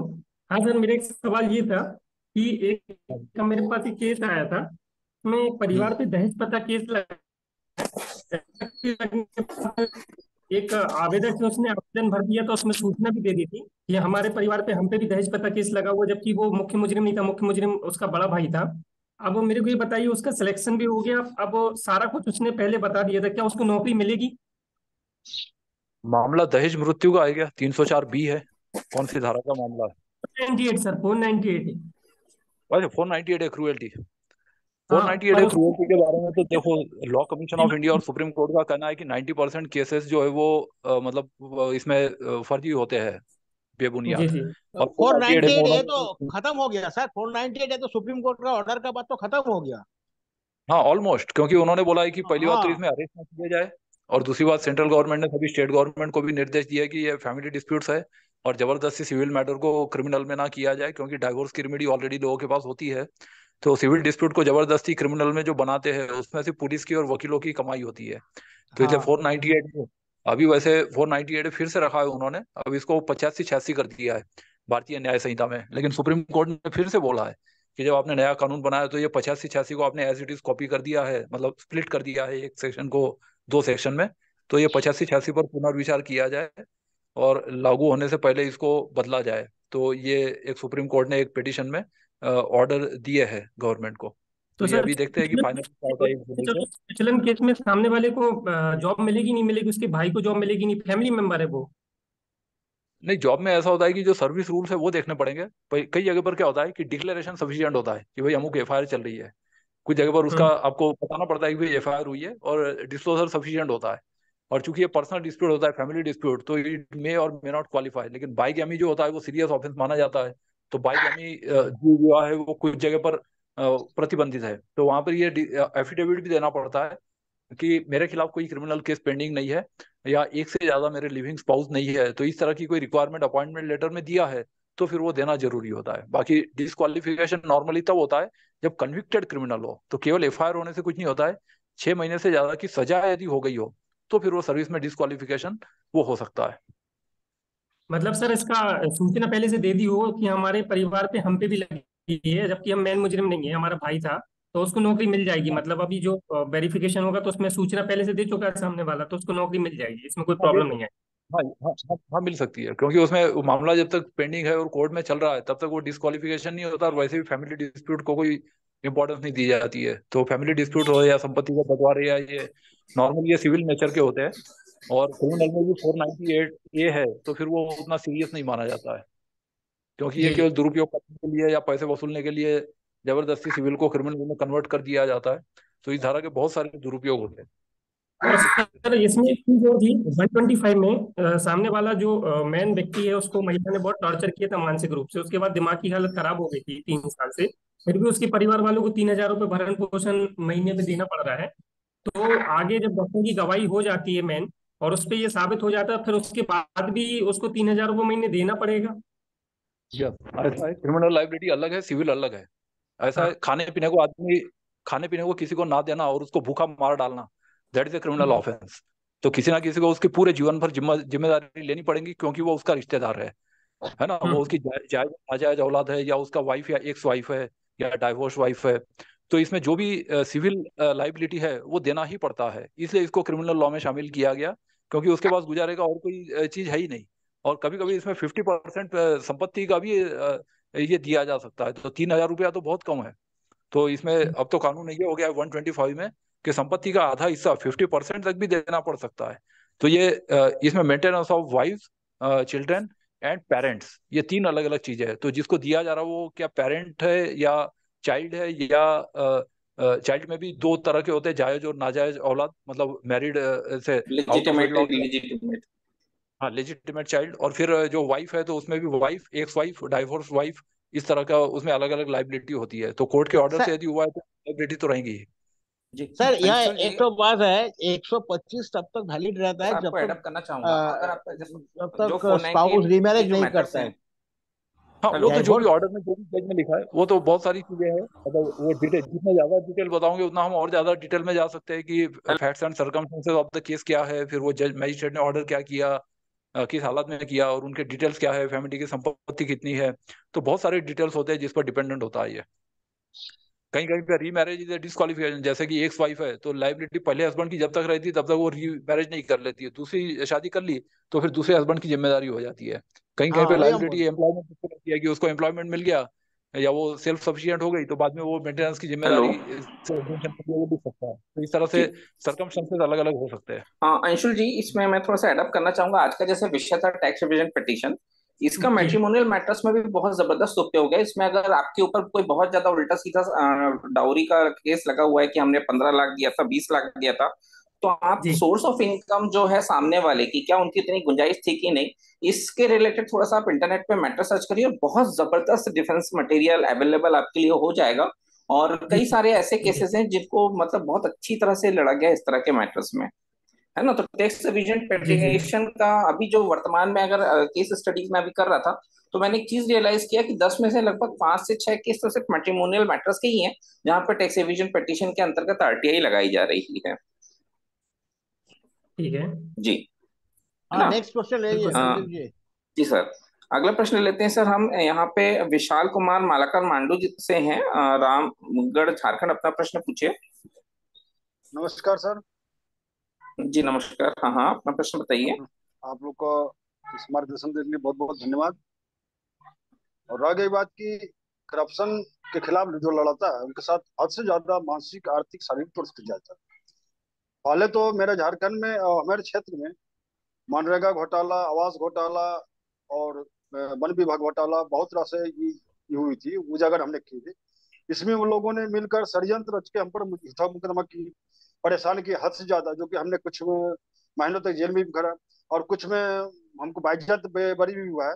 और अब नहीं सका इन लोगों ने एक हमारे सौजादी सो उसको उस्ता के तांत्रिक प्रयोग किया जा रहा है कि ताकि इसको रास्ता से हटा दे, ताकि ये सच्चाई का आवाज ना उठा सके।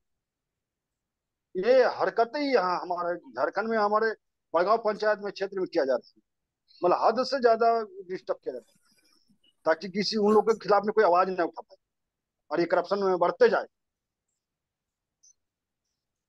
सर, ये तांत्रिक वगैरह के लिए तो मुझे लगता है कि एक अधिनियम भी है, मुझे एग्जैक्टली ध्यान में शब्द याद नहीं आ रहा है, छत्तीसगढ़ में चलता है ये। तो आप एग्जैक्टली आपका प्रश्न क्या है, विशाल कुमार मालाकर जी?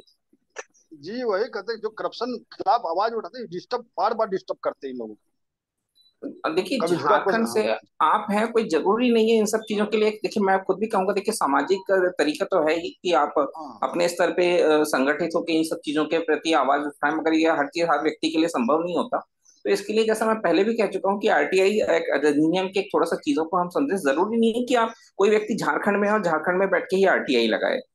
आज के समय में ई फाइलिंग जैसी सुविधा है, आपको कहीं जाने की जरूरत नहीं है। अगर आप थोड़ा भी सक्षम है, थोड़ा कंप्यूटर के जानकार हैं, तो आप ई फाइलिंग के माध्यम से देश भर के कोर्ट में अपने प्रकरण को प्रस्तुत कर सकते हैं। और ई फाइलिंग को लेकर मैं अभी रिसेंट के दो जजमेंट के बारे में भी चर्चा करना चाहूंगा। माननीय इलाहाबाद हाई कोर्ट ने, सॉरी, माननीय सुप्रीम कोर्ट ने इलाहाबाद हाई कोर्ट को एक कड़ी शब्दों में कहा है कि आप हर हालत में ई फाइलिंग और वीडियो वर्चुअल कॉन्फ्रेंसिंग वगैरह की सुविधाएं चालू करिए। और इसी परिप्रेक्ष्य में कल या परसों दिल्ली हाई कोर्ट को लेकर भी एक वर्चुअल कॉन्फ्रेंस को लेकर ऑर्डर आया है।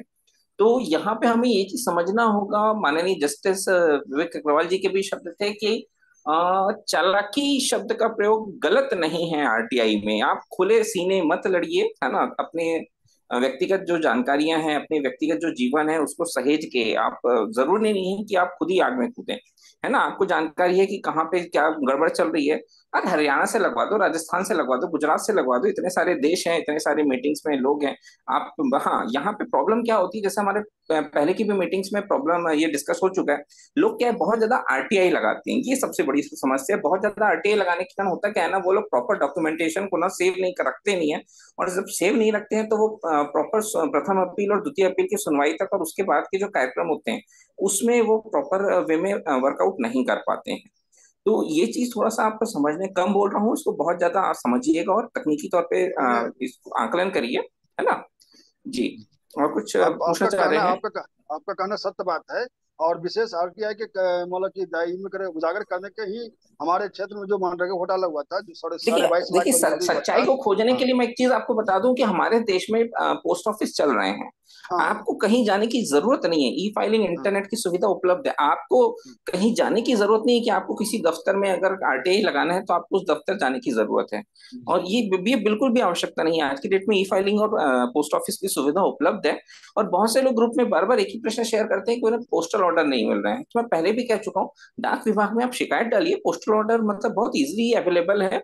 और मतलब ये थोड़ा सा वो क्या होता है, मैं एक लाइन में बोलूँ तो पोस्ट नहीं देना चाहते 10 रुपए का उन लोग पोस्टल ऑर्डर, आप शिकायत डालिए, वो तुरंत खोज के लाके देंगे। ऐसे मेरे बहुत से अनुभव रहे हैं। मैंने कई लोगों को सुझाव दिया था कि आप वहीं पे तुरंत में शिकायत डालिए, उन्हीं से सफेद पन्ना लेके, और तुरंत के तुरंत देखा गया कि उनने, वो भगवान जाने वो जो क्लर्क रहता है उसने कहाँ से 10 रुपए के पोस्टल ऑर्डर तुरंत के तुरंत लिख के आ गया वो, है ना। तो ये कोई समस्या है ही नहीं वास्तविकता में। ये जो धमकी चमकी, देखिए सीधी सी बात है, किसी व्यक्ति की आप नौकरी खा रहे हैं तो वो तो भी अपनी प्रतिक्रिया देगा ही देगा, है ना। भ्रष्टाचार के लिए लड़ना है, मगर हमसे एक सामाजिक जीवन भी जी रहे हैं। और हर व्यक्ति के लिए संभव नहीं होता, हर व्यक्ति के लिए संभव नहीं है कि वो तलवार और बंदूक अपने घर पे रखे, है ना। बाकी आगे आप खुद भी समझदार हैं, मैच्योर हैं, है ना जी। अगला प्रश्न हम ले लेते हैं। संगठन में काम करिए विशाल जी, है ना। जी जी जी जी, बहुत बहुत धन्यवाद आप, है ना। बाकी आप आगे समझदार हैं। हम तो पीछे हटेंगे नहीं, जो भी होगा कोई दिक्कत नहीं, आप अरे आप आगे पीछे मत रहिए ना। मैं तो आपको सीधे क्या कह रहा हूँ, आप आगे पीछे, आप पिक्चर में मत रहिए। आप समोसा खाइए, उसके साथ चाय पीजिए।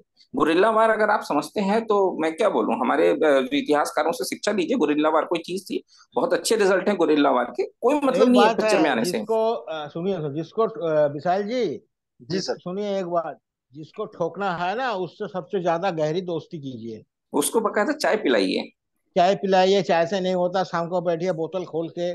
सर देखिए, ये सामाजिक लेके मंच है, वो अंडरस्टूड है सर। हम लोग यहाँ कोई लेडीज नहीं है, हम लोग सब जेंट्स है, सब इतना तो चलता ही है।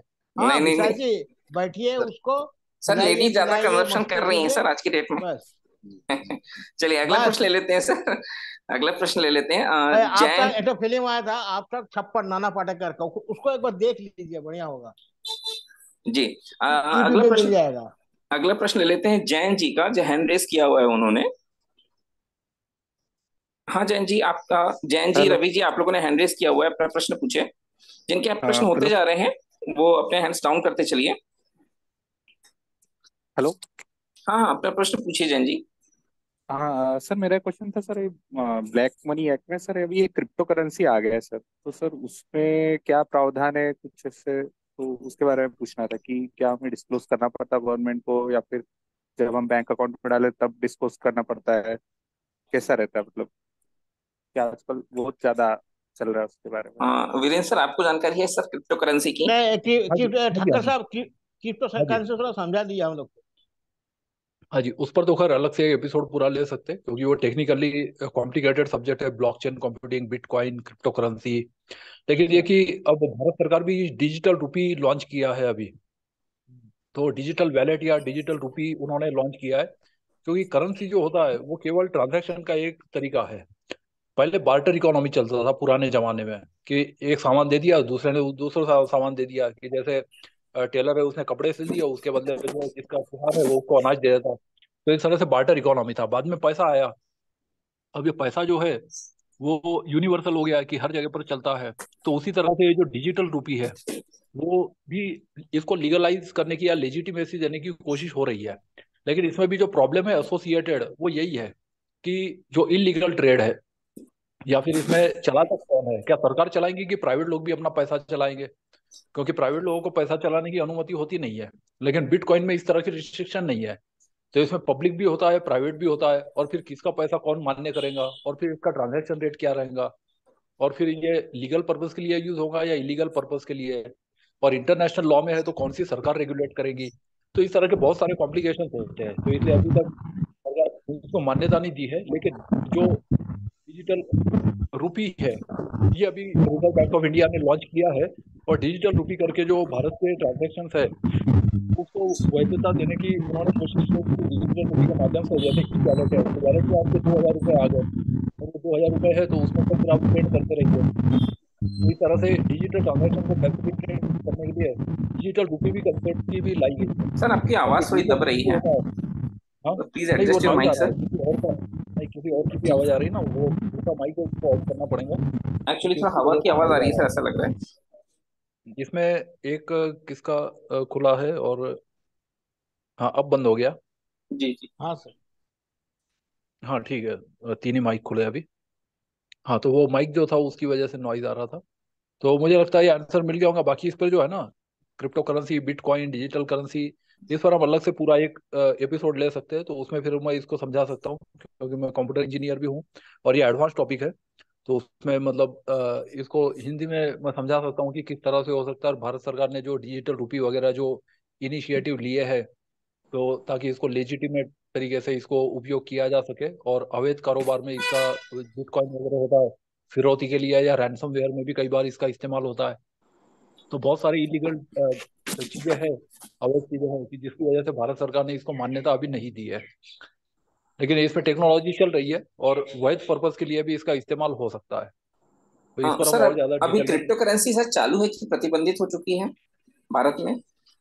भारत सरकार में प्रतिबंधित है, क्योंकि इसमें जो डिजिटल रूपी जो है भारत सरकार का आरबीआई द्वारा जो लॉन्च किया गया वो यूज करना वैध है। लेकिन जो बाकी होता है तो उसमें गवर्नमेंट, क्योंकि अवैध है लेकिन उसको क्रिमिनल घोषित नहीं किया गया, तो कोर्ट प्रोटेक्शन नहीं देता। मतलब आपके साथ लाखों करोड़ों का फ्रॉड हो गया, you suffer yourself, government आपको कोई सहायता नहीं देगी। तो जो भी करता है आदमी अपने रिस्क पे करता है, मतलब वो अवैध है लेकिन क्रिमिनल नहीं है। आ, जी। सर सरकार हम इसको आगे, मान्यता नहीं देती। आगे प्रश्न और लेंगे सर। एक छोटा सा प्रश्न है हमारा सर, ये यूट्यूबर जो आजकल इतने वीडियोस बनाते हैं, क्या ये लोग भी कोई आरटीआई इसमें इसके अंतर्गत आते हैं, टैक्स वगैरह के अंतर्गत? क्या इन्हें भी तब बताते हैं कि हम इतनी कमाई कर रहे हैं, उतनी कमाई कर रहे हैं? क्या इनके ऊपर भी कुछ टैक्स के नियम लागू होते हैं? क्या इन्हें भी टैक्स देना होता है? हाँ उसमें देखो सभी चीजें होती है जहाँ जहाँ पे फाइनेंशियल ट्रांजैक्शन होते हैं। तो पहली बात तो है कि सरकार जो 50,000 से ज्यादा के ट्रांजैक्शन है वो मॉनिटर करती है। दूसरी बात यह है कि इसमें कई तरह की कंसिडरेशंस होते हैं, क्योंकि यूट्यूब पे वीडियो पब्लिश करना ये कोई ऑफेंस तो है नहीं। तो इसमें यह कि एड रेवेन्यू का एस्टिमेट किया जाता है कि कितने लोग उसको व्यू देखते हैं। उसके बाद फिर उसका कॉस्ट पर थाउजेंड व्यूज क्या है, सीपीएम बोलते हैं इसको, पर मिलियन या पर थाउजेंड। उसके बाद फिर जो पैसा मिलता है तो नॉर्मली वो $0.25 से लेकर $4 1000 व्यूज का मिलता है। दूसरा है कि इसमें सोशल ग्रेड देखा जाता है, तो जिसमें कैसे हम उसको एस्टिमेट करें। तो ये एस्टिमेट जो होते हैं ये भी बहुत वेरी करता है, क्योंकि लोग एक दूसरे को फॉरवर्ड करते हैं, शेयर करते हैं। तो शेयर करते हैं वो तो पता चल जाता है, फॉरवर्ड करते हैं वो पता नहीं चलता कई बार। तो कुछ लोग उसको डाउनलोड कर लेते हैं, डाउनलोड करके अपलोड कर लेते हैं। तो कौन सा वीडियो कहाँ कहाँ पे कितना सर्कुलेट हो रहा है ये एस्टिमेट करना बहुत मुश्किल है। तो केवल शेयर का हम एस्टिमेट लगा सकते हैं। कोई उसको पब्लिश करता है या उसको रिपब्लिश करता है तो ये पता लगाना मुश्किल होता है। दूसरा फिर इसमें होता है स्पॉन्सरशिप, कि जो एडवर्टाइजमेंट वगैरह दिखाते हैं इससे रेवेन्यू होता है। तो वीडियो स्पॉन्सरशिप जो यूट्यूबर के उस पर किया जाता है तो उससे भी कुछ स्पॉन्सरशिप से उनको पैसा मिलता है। जैसे कि आपका चैनल है, आप उस पर वीडियो स्पॉन्सरशिप लेते हैं तो स्पॉन्सरशिप करने का आपको पैसा मिल सकता है, और वो कुछ 100 से लेके कुछ हजार डॉलर तक आपको मिल सकता है। और ऑडियंस कितना इंटरेस्टेड है आपके चैनल को देखने में, या उनका एंगेजमेंट कितना है, मतलब कितने टाइम तक वो देखते हैं, उसके आधार पर भी पेमेंट होता है। दूसरा है कि आपके कोलैबोरेशन कर सकते हैं आप, कि जैसे ब्रांड कोलैबोरेशन है, कि बहुत सारी न्यूज चैनल है, या कोई प्रोडक्ट आपको प्लेस करना है, या फिर कुछ पार्टनरशिप है किसी के साथ, तो दूसरे के लिंक वगैरह को आप अपने इस पर होस्ट कर सकते हैं। और इसका भी आपको ये पैसा मिलता है, और ये कॉन्फिडेंशियल भी रखा जा सकता है। फिर है कि आपका सेल्स कितना होता है, मतलब फायदा कितना होता है। तो मर्केंडाइज सेल के हिसाब से भी होता है कि जितना सेल होता है उसका कुछ परसेंटेज आपको हिस्सा मिल सकता है। तो ये रेवेन्यू भी आपको मिलता है, तो ये पता हाँ चलता है। फिर सर उसमें इसमें, अफिलिएट। जी जी जी सर, जी सर। हाँ, फिर इसमें अफिलिएट मार्केटिंग होता है। अफिलिएट मार्केटिंग में जो आप जो भी प्रोडक्ट आप सेल करते हैं और उसका डिस्क्रिप्शन देते हैं, जैसे कि आप ई कॉमर्स वाली वेबसाइट देखते होंगे। ई कॉमर्स में भी अब जैसे अमेजोन वगैरह है, स्नैपडील है, फ्लिपकार्ट है, तो ये लोग जो होते हैं तो इनके एफिलिएट होते हैं। मतलब ये बनाते तो कुछ है नहीं, ये तो केवल ट्रेडिंग कर रहा है, ई कॉमर्स प्लेटफॉर्म उन्होंने दे रखा है। तो जो एक्चुअल प्रोडक्ट बनाने वाले कुछ लोग और होते हैं, तो ये उसको केवल एक प्लेटफॉर्म देते हैं, और उस पर से जो भी होता है तो उनका डील होता है उनके साथ कि भाई इतना रेवेन्यू हुआ तो उसमें से आप हमको इतना शेयर देंगे। तो इस तरह से अमेजोन वगैरह कंपनी जो है ये पैसा कमाती है। तो यूट्यूब पर भी सिमिलर टाइप का मॉडल चलता है। इसमें भी है कि कितने कन्वर्शन हुए, क्या कमीशन रेट है, उस हिसाब से वो उनको एक इंसेंटिव मिलता है कि इतने हजार या इतने लाख प्रोडक्ट बिके तो उस पर हमको इतना पैसा या इतना परसेंटेज मिलेगा।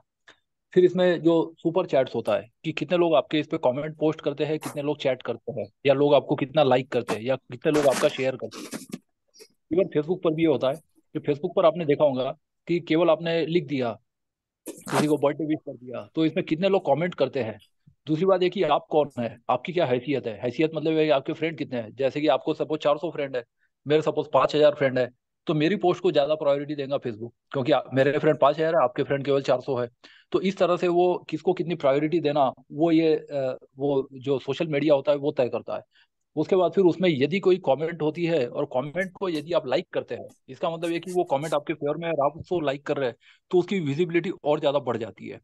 फिर कोई शेयर करता है, अब आपकी पोस्ट किसी ने शेयर कर ली, अब उसकी वेबसाइट पे जाके आप उसको लाइक करते हैं, तो इसका मतलब ये कि आप उसको बढ़ावा दे रहे हैं, तो इससे आपकी विजिबिलिटी और बढ़ जाती है। तो इस तरह से बहुत सारे तरीके होते हैं अलग अलग, जो फेसबुक पे आप मतलब प्रैक्टिस करोगे तो उससे पता चल जाएगा। यूट्यूब पर भी इस तरह से कर सकते हैं, तो जिससे हमको पता चलेगा कि जैसे एग्जाम पास हो गए, अब बहुत सारे लोग आपको कमेंट दे रहे हैं, कॉन्ग्रेचुलेशन।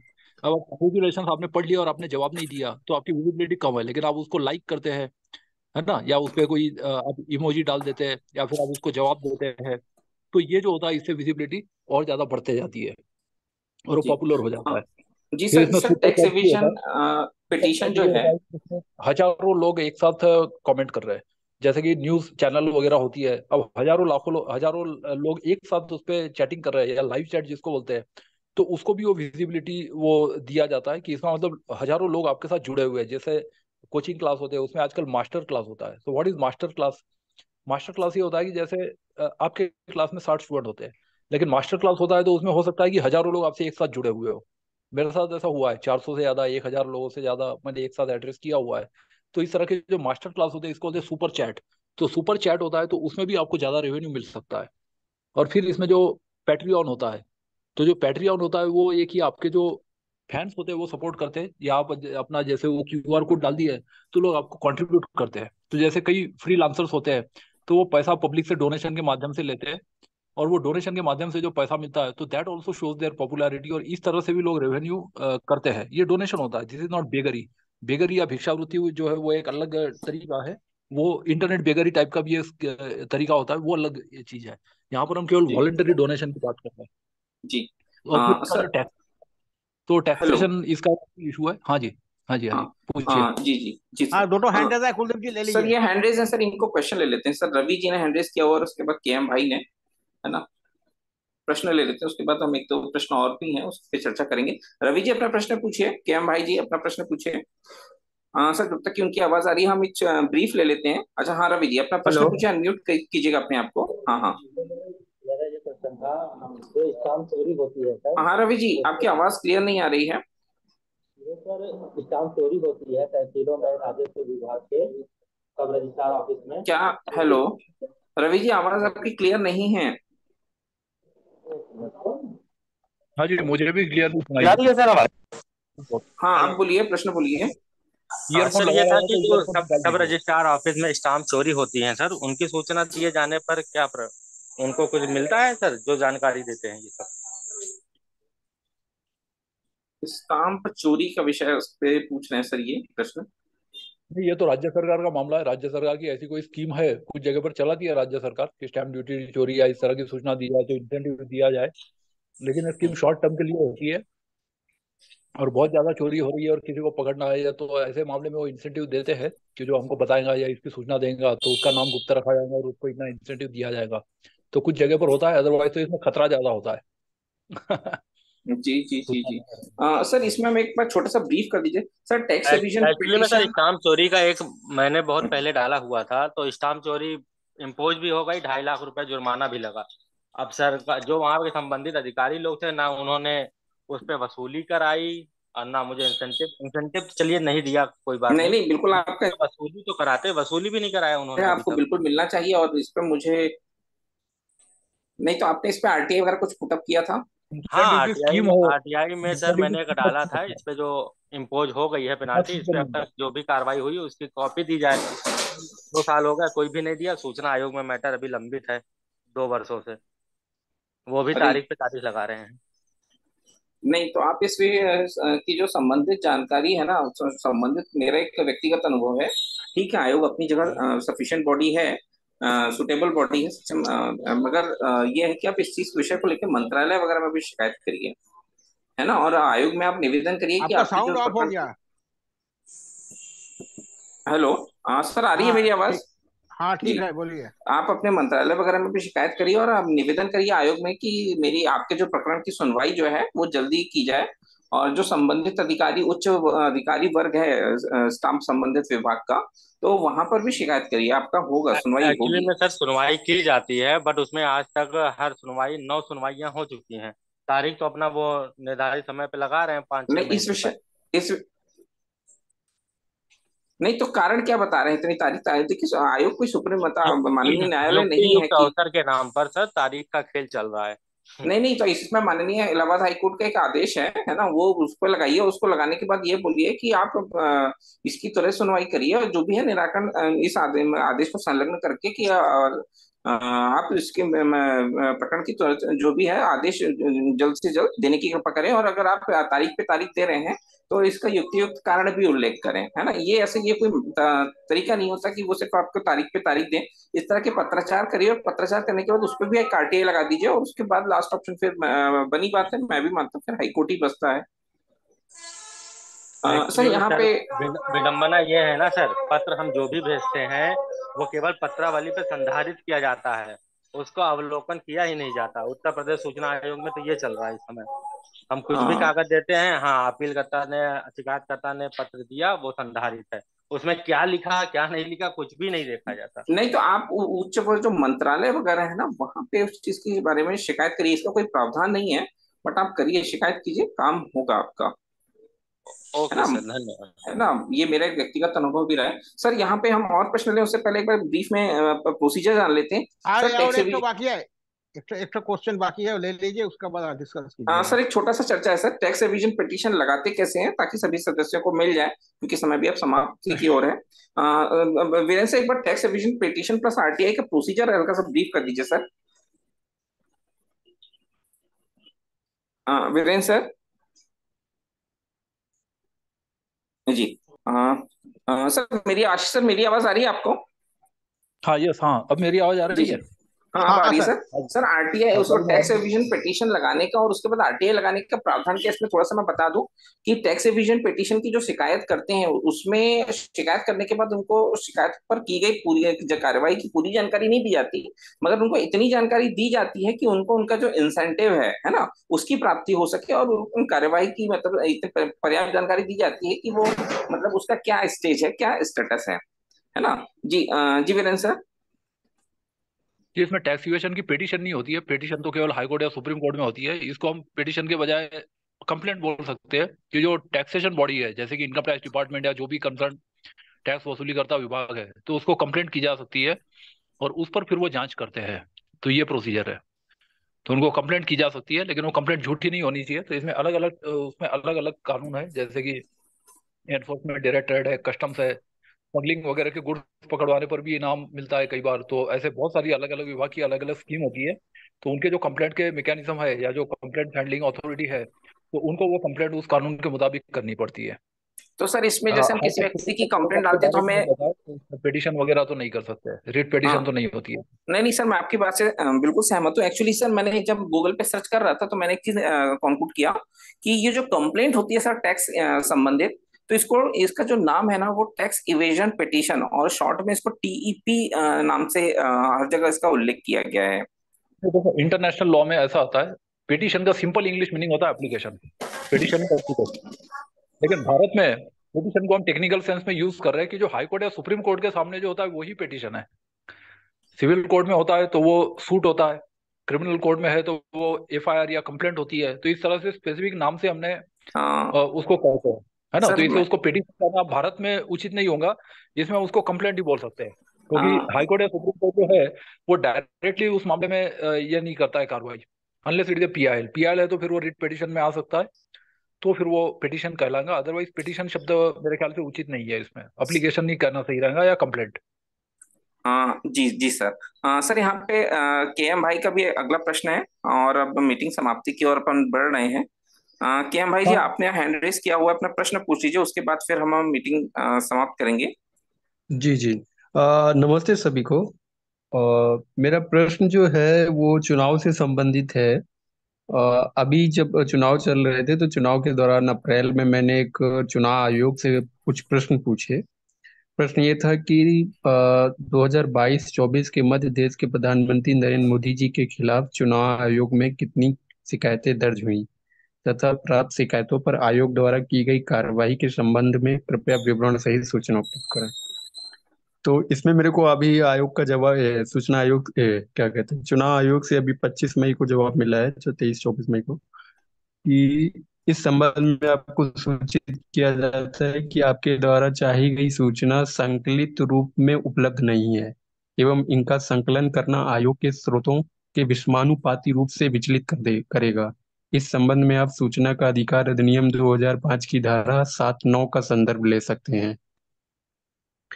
तो ये क्या है? और एक और क्वेश्चन मेरा था इसी में कि विभागीय नियमानुसार चुनाव आयोग के पास चुनाव आचार संहिता के उल्लंघन पर आर्थिक दंड आरोपित करने का अधिकार है। यदि हाँ, तो वर्ष 2014 से अब तक कितने प्रत्याशियों पर आर्थिक दंड आरोपित किया गया है? तो इस संदर्भ में भी इन्होंने यही कहा है कि ये सूचना संकलित रूप में उपलब्ध नहीं है, इसका संकलन करना आयोग के स्रोतों को विषमानुपाती रूप से विचलित करेगा।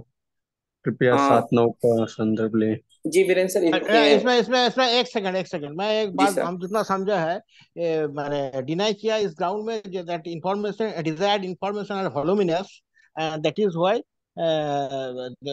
सीपीआईओ has invoked section 79। So for I have जी अंडरस्टूड। हमारा कहना है यहाँ आपको, रिसेंटली दिल्ली हाई कोर्ट का एक ऑर्डर है, केस नंबर है, लिख जी। लीजिए, आपको फायदा होगा, आपका केस आप रिलेटेड अपील है। लगा दीजिए इस केस नंबर के साथ में, आपका निराकरण हो जाएगा हाँ आपकी मैं समस्या बता का। रहा हूँ, एक मिनट, एक आप, मिनट रुक हाँ जाइए। एक आप मिनट। लिखिए, नंबर लिखिए, मैं जी, बता रहा हूँ आपको। अच्छा, इसमें एक केस मिनट। नंबर, केस,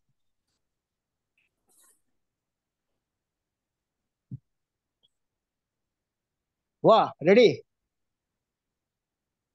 एक मिनट, एक बस। चलिए जब तक ये जी संग्रह हाँ कर रहे हैं बताइए। आप बताइए। लिखिए capital letter WP within W within P bracket within bracket C six W zero P three हाँ W_P रीट पिटिशन WP मतलब विद इन ब्रैकेट C जी जी सिविल सिक्स सिविल सी हाँ 6034 6034 /2024 /2024 2024 डेटेड 2 मई 2024 2/5/2024 केस था government of NCT of Delhi and another versus mister Prabhjit Singh Dhillon. इसमें honourable Delhi apex को Delhi high court ने बोला है पैराग्राफ नंबर 11 में। हाई कोर्ट आप सुनिए थोड़ा, उसमें आपको मिल जाएगा जब जी आप डाउनलोड कीजिएगा जजमेंट। इसमें बोला है साफ जी साफ जी Honorable Delhi High Court ने High Court the object of the RTI Act is to ensure transparency in the functioning of the department, and this cannot be thwarted by the state government on the ground that voluminous information is being sought and therefore the information cannot be provided. The government also cannot deny information on the ground that it will take time to collect the information. Paragraph number 12. In the view of the above, this court is inclined to dismiss the present writ petition with direction to the petitioner.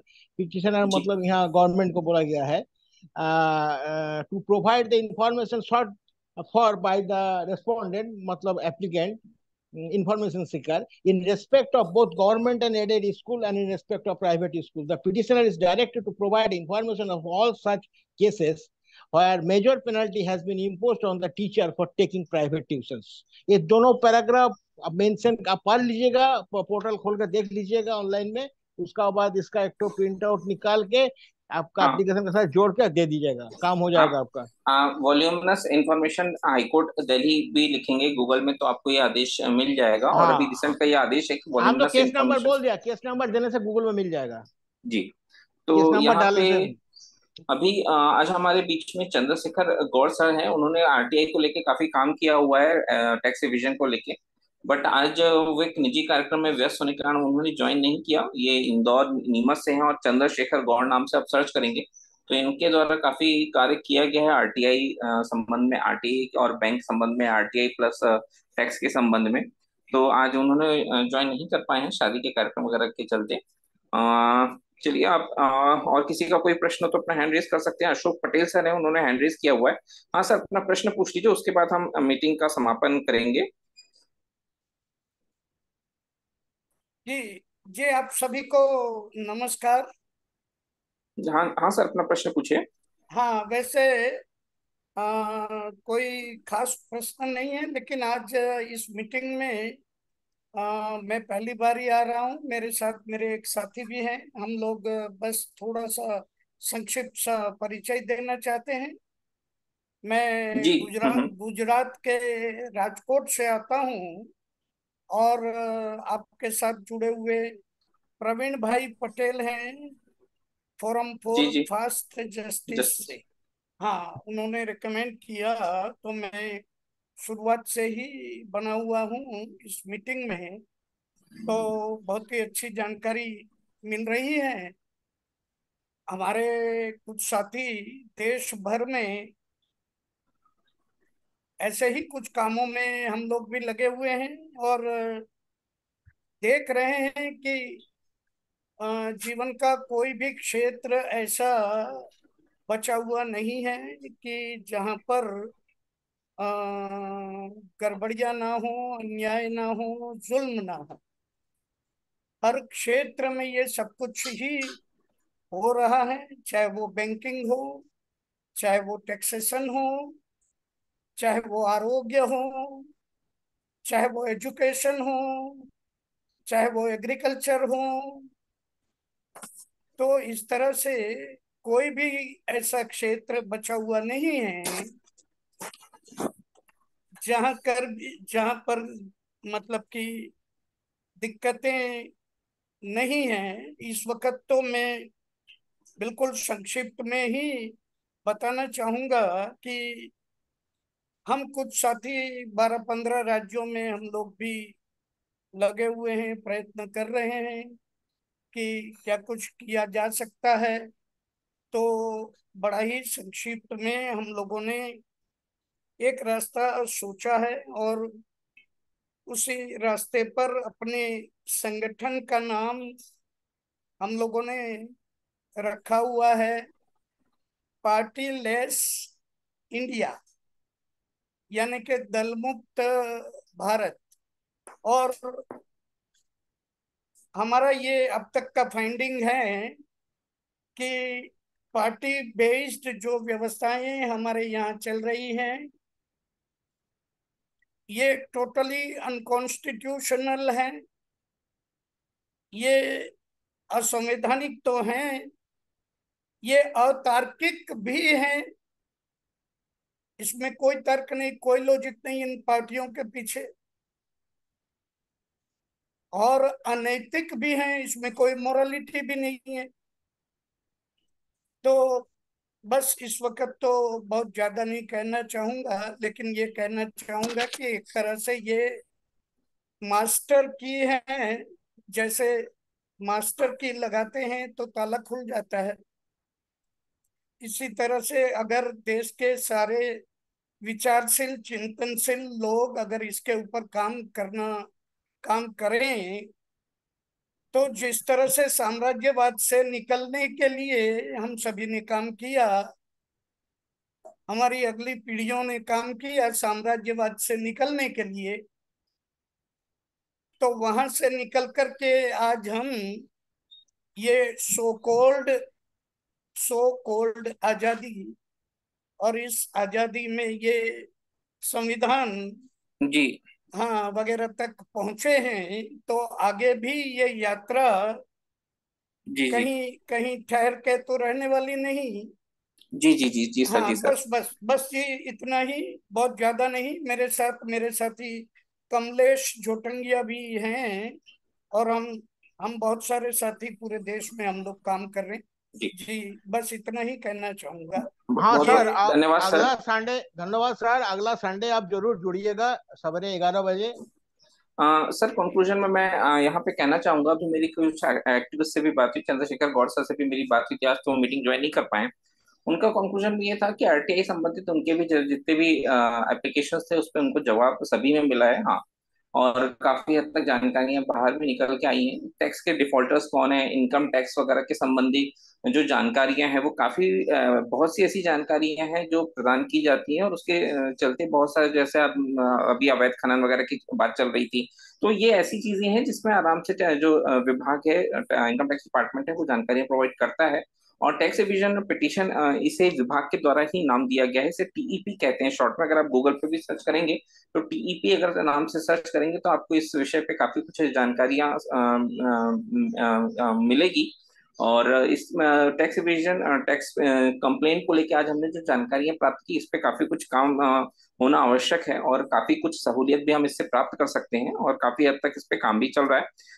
आज meeting समापन का समय हो चुका है। एक आज हम केएम भाई कुछ बोल रहा था, देखिए तो केएम भाई एक बार हैंड रेस किए थे, केएम भाई कुछ बोल रहे थे, सर पूछ उनका रहे थे। एक्चुअली प्रश्न हो चुका है सर, ना आओ उन्होंने रेस फिर किया था। दोबारा दोबारा रेस किया था केएम भाई, नहीं है? जी जी जी जी। तो इस विषय पे इनकम टैक्स का कंक्लूजन में कहूंगा बहुत अच्छा विभाग है, जानकारी बहुत अच्छे से दे रहा है, डिफॉल्टर्स की जानकारी पूरी पूरी दे रहा है। कई विभागों के जो टैक्स वगैरह है उनसे रिलेटेड भी काफी हद तक जानकारी, काफी कुछ जानकारी दे रहा है। तो टैक्स के संबंध में जो आरटीआई की, मुझे ऐसा लगता है काफी हद तक कम है, लोगों की जागरूकता मगर होनी चाहिए। और ऑफ कोर्स जो विभाग भी है वो भी इस पर बिल्कुल तत्परता से जानकारी देने में लगा हुआ है। अब लगभग समय हो चुका है, आज हम इसी हफ्ते पे आज हम इस हफ्ते की मीटिंग यहीं पे समाप्त करते हैं। कुछ टेक्निकल दिक्कतें हुई बट अब वो पूरी तरह से क्लियर हो चुकी हैं, और अगले हफ्ते हम किसी अन्य विषय को लेके भी मीटिंग करेंगे।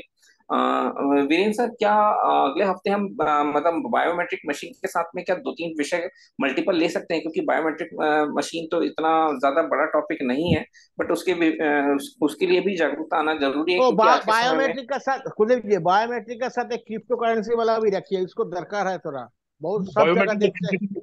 बायोमेट्रिक और सीसीटीवी एक साथ रखते हैं, क्रिप्टो करेंसी बाद में अलग रखेंगे। ठीक है, जी सर, सीसीटीवी हम रख लेते हैं, तो उसमें हमारा बायोमेट्रिक ऑफिस सीक्रेसी एक्ट भी काफी हद तक कवर अप हो सकता है ना? तो हाँ हाँ जी जी, और किसी के सदस्य का कोई और सुझाव हो तो बता सकते हैं। अगले हफ्ते नहीं तो बायोमेट्रिक प्लस सीसीटीवी, हाँ। जो अभी रूल्स फॉर वीडियो कॉन्फ्रेंसिंग और वर्चुअल कॉन्फ्रेंसिंग को लेके इसमें एक तो छोटा सा, एक सेकंड का, एक तो हम इंफॉर्मेशन देना चाहते हैं सब मेंबर को।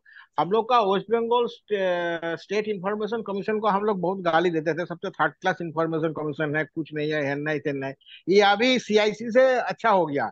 ये अभी वहाँ आपको एनआईसी में जाना नहीं पड़ता है, घर में बैठ के मोबाइल से वो लोग लिंक भेज देता है गूगल मीट पे। तो आपको टाइम पे गूगल मीट से आपका मोबाइल से आप कनेक्ट करके हेयरिंग कर दो। मतलब कहीं जाना नहीं है, घर में बैठ के चाय पीते पीते हियरिंग हो जाता है। जब हाँ सीआईसी नोटिस करता है, जब नियरेस्ट एनआईसी में जाओ, नेशनल इंफॉर्मेटिक सेंटर में जाओ, वहां जाके वीडियो कॉन्फ्रेंस से जुड़ो।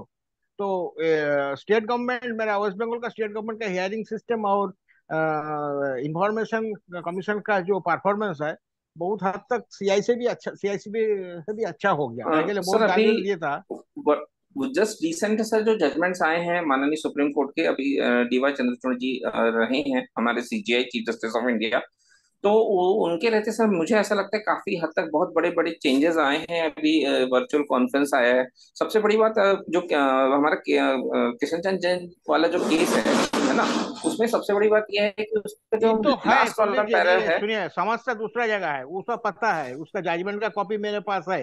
समस्या है वर्चुअल हियरिंग बोला है, तो सीआईसी समझता है वर्चुअल हियरिंग मतलब you come to the nearest NIC studio, and from there you will join with us through video conferencing. तो मेरा घर से, मैं एग्जांपल दे रहा हूँ, मेरा घर से नियरेस्ट एनआईसी स्टूडियो है अप एंड डाउन 180 किलोमीटर। ये पैसा कौन देगा हमको आने जाने का? पूरा दिन का मामला है। सवेरे जाएंगे, मान लीजिए हमारा 11 बजे हियरिंग है, तो हमको सवेरे 6 बजे निकलना होगा यहाँ से, ट्रेन बस करके। तो हम जाएंगे, पहुंचेंगे, हियरिंग होगा, उसके बाद वहां से रवाना होंगे, शाम को 5:30 6 बजे घर में आके पहुंचेंगे। पूरा दिन का मामला है मेरा। तो हमारा कहने का मतलब है, जब West Bengal state information commission link के जरिए थ्रू गूगल मीट या जूम ऐप जो भी हो, उसका जरिए वो लोग हियरिंग कर रहा है, तो सीआईसी में कहीं नहीं हो रहा है? इतना पैसा मिल रहा है हर एक महीना में ये लोग का। सवाल इसमें हाँ है क्या कि उसमें सुप्रीम कोर्ट का जो ऑर्डर है उसमें लिखा है वर्चुअल हियरिंग और हियरिंग। तो वर्चुअल हियरिंग का मतलब थ्रू एनआईसी स्टूडियो वो भी हो सकता है, थ्रू मोबाइल गूगल मीट के जरिए लिंक के माध्यम से हो सकता है। वीरेंद्र सर, इस पे जैसे अभी हम चर्चा कर रहे थे सीसीटीवी प्लस बायोमेट्रिक मशीन, इस पर sir rules for video conferencing जो बने हुए हैं हाई कोर्ट और सुप्रीम कोर्ट के, वीरेंद्र सर मेरी आवाज सुन पा रहे हैं? हाँ जी सुन रहा हूँ। यस, ये भी कर जी, सकते हो उसमें। तो अब सर एक हम जुलाई मतलब से मेरा एक विचार है सर कि मतलब हमारे पास पर्याप्त समय भी है बायोमेट्रिक मशीन में, मतलब सीसीटीवी में अगर हम करते हैं तो इसमें मतलब बहुत सारी चीजें कवर अप हो सकती हैं। मतलब ऑफिस सीक्रेसी एक्ट हो गया, रूल्स फॉर वीडियो कॉन्फ्रेंसिंग हो गया, और इसमें जो मतलब जो कोर्ट के भी बहुत सारे नियम हैं। और क्या होता है हमारे लिए कहीं ना कहीं सर एक न्यायालय एक आइडियल है, और काफी हद तक जो न्याय में व्यवस्था है rules for video conferencing of the high court and supreme court, तो उसको एक आइडियल मान के हमारे जो बाकी विभाग में है उसके उसमें क्या व्यवस्था होनी चाहिए, इस विषय पे भी अपन काफी कुछ चर्चाएं कर सकते हैं। क्योंकि जो राइट टू प्राइवेसी वाली बात है सर, तो कहीं ना कहीं जजेस की भी प्राइवेसी अपनी जगह है सर। और इस विषय में मतलब कई बार जैसे हमारे बीच में कंप्लेंट्स आई हैं कि वहां पे हमें वीडियो रिकॉर्डिंग करने नहीं दी जाती है आयोगों में, और जबकि ये कोई चीजें मतलब अनैतिक नहीं है, रह गई हैं, किसी भी प्रकार से इलीगल नहीं है। तो इस विषय पे भी हम कवर अप अगली मीटिंग में कर सकते हैं। इसमें 1 जुलाई से और चेंज होने वाले हैं। आईपीसी, सीआरपीसी और इंडियन एविडेंस एक्ट खत्म हो जाएंगे, और इसकी जगह पर जो नए हम्म। क्रिमिनल लॉ है, तो इसमें कंप्यूटराइजेशन और डिजिटलाइजेशन बड़े पैमाने पे हो रहा है। तो जितने भी क्रिमिनल कोर्ट्स है ये सब कंप्यूटराइज हो जाएंगे, और 1 जुलाई से ये सब कुछ ऑनलाइन हो जाएगा। मतलब virtual hearing, virtual statements, online hearing वगैरह, तो ये सब लोअर हाँ हाँ। कोर्ट्स में भी केवल क्रिमिनल कोर्ट्स में अभी हो जाएगा। तो हो सकता है कि फिर यही इंफ्रास्ट्रक्चर का सिविल कोर्ट के लिए भी उपयोग हो। तो इसमें 1 जुलाई से ये प्रोसीजर सर काफी इस चेंज होने इस वाला विषय में सर जैसा आपने कहा, तो हम सर दिल्ली को हाई कोर्ट का जो भी निर्देश सबऑर्डिनेट कोर्ट्स के लिए, तो उसको भी रख सकते हैं, क्योंकि उसने भी आदेश दिया है कि वर्चुअल हियरिंग सभी कोर्टों में, मतलब जितने भी सबऑर्डिनेट कोर्ट्स हैं मतलब डिस्ट्रिक्ट दिल्ली में, तो है। उनमें इसका चालू पहले किया जाए। तो तो सर ये अपने आप में एक बहुत बड़ा लैंडमार्क डिसीजन है।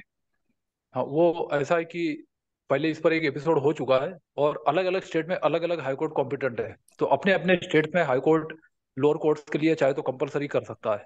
अभी सुप्रीम कोर्ट ने केवल हाई कोर्ट्स और जितने भी ट्रिब्यूनल है और सूचना आयोग है इन सब में कंपलसरी कर दिया है, और क्रिमिनल कोर्ट्स में भारत सरकार 1 जुलाई से करने वाली है। तो क्रिमिनल कोर्ट में कंपलसरी हो जाएगा वर्चुअल हियरिंग और हाइब्रिड हियरिंग पूरे भारत जी में। जी जी जी जी जी जी जी जी नहीं, केवल सर शक्कर सर, वर्चुअल हियरिंग मतलब क्या होता है?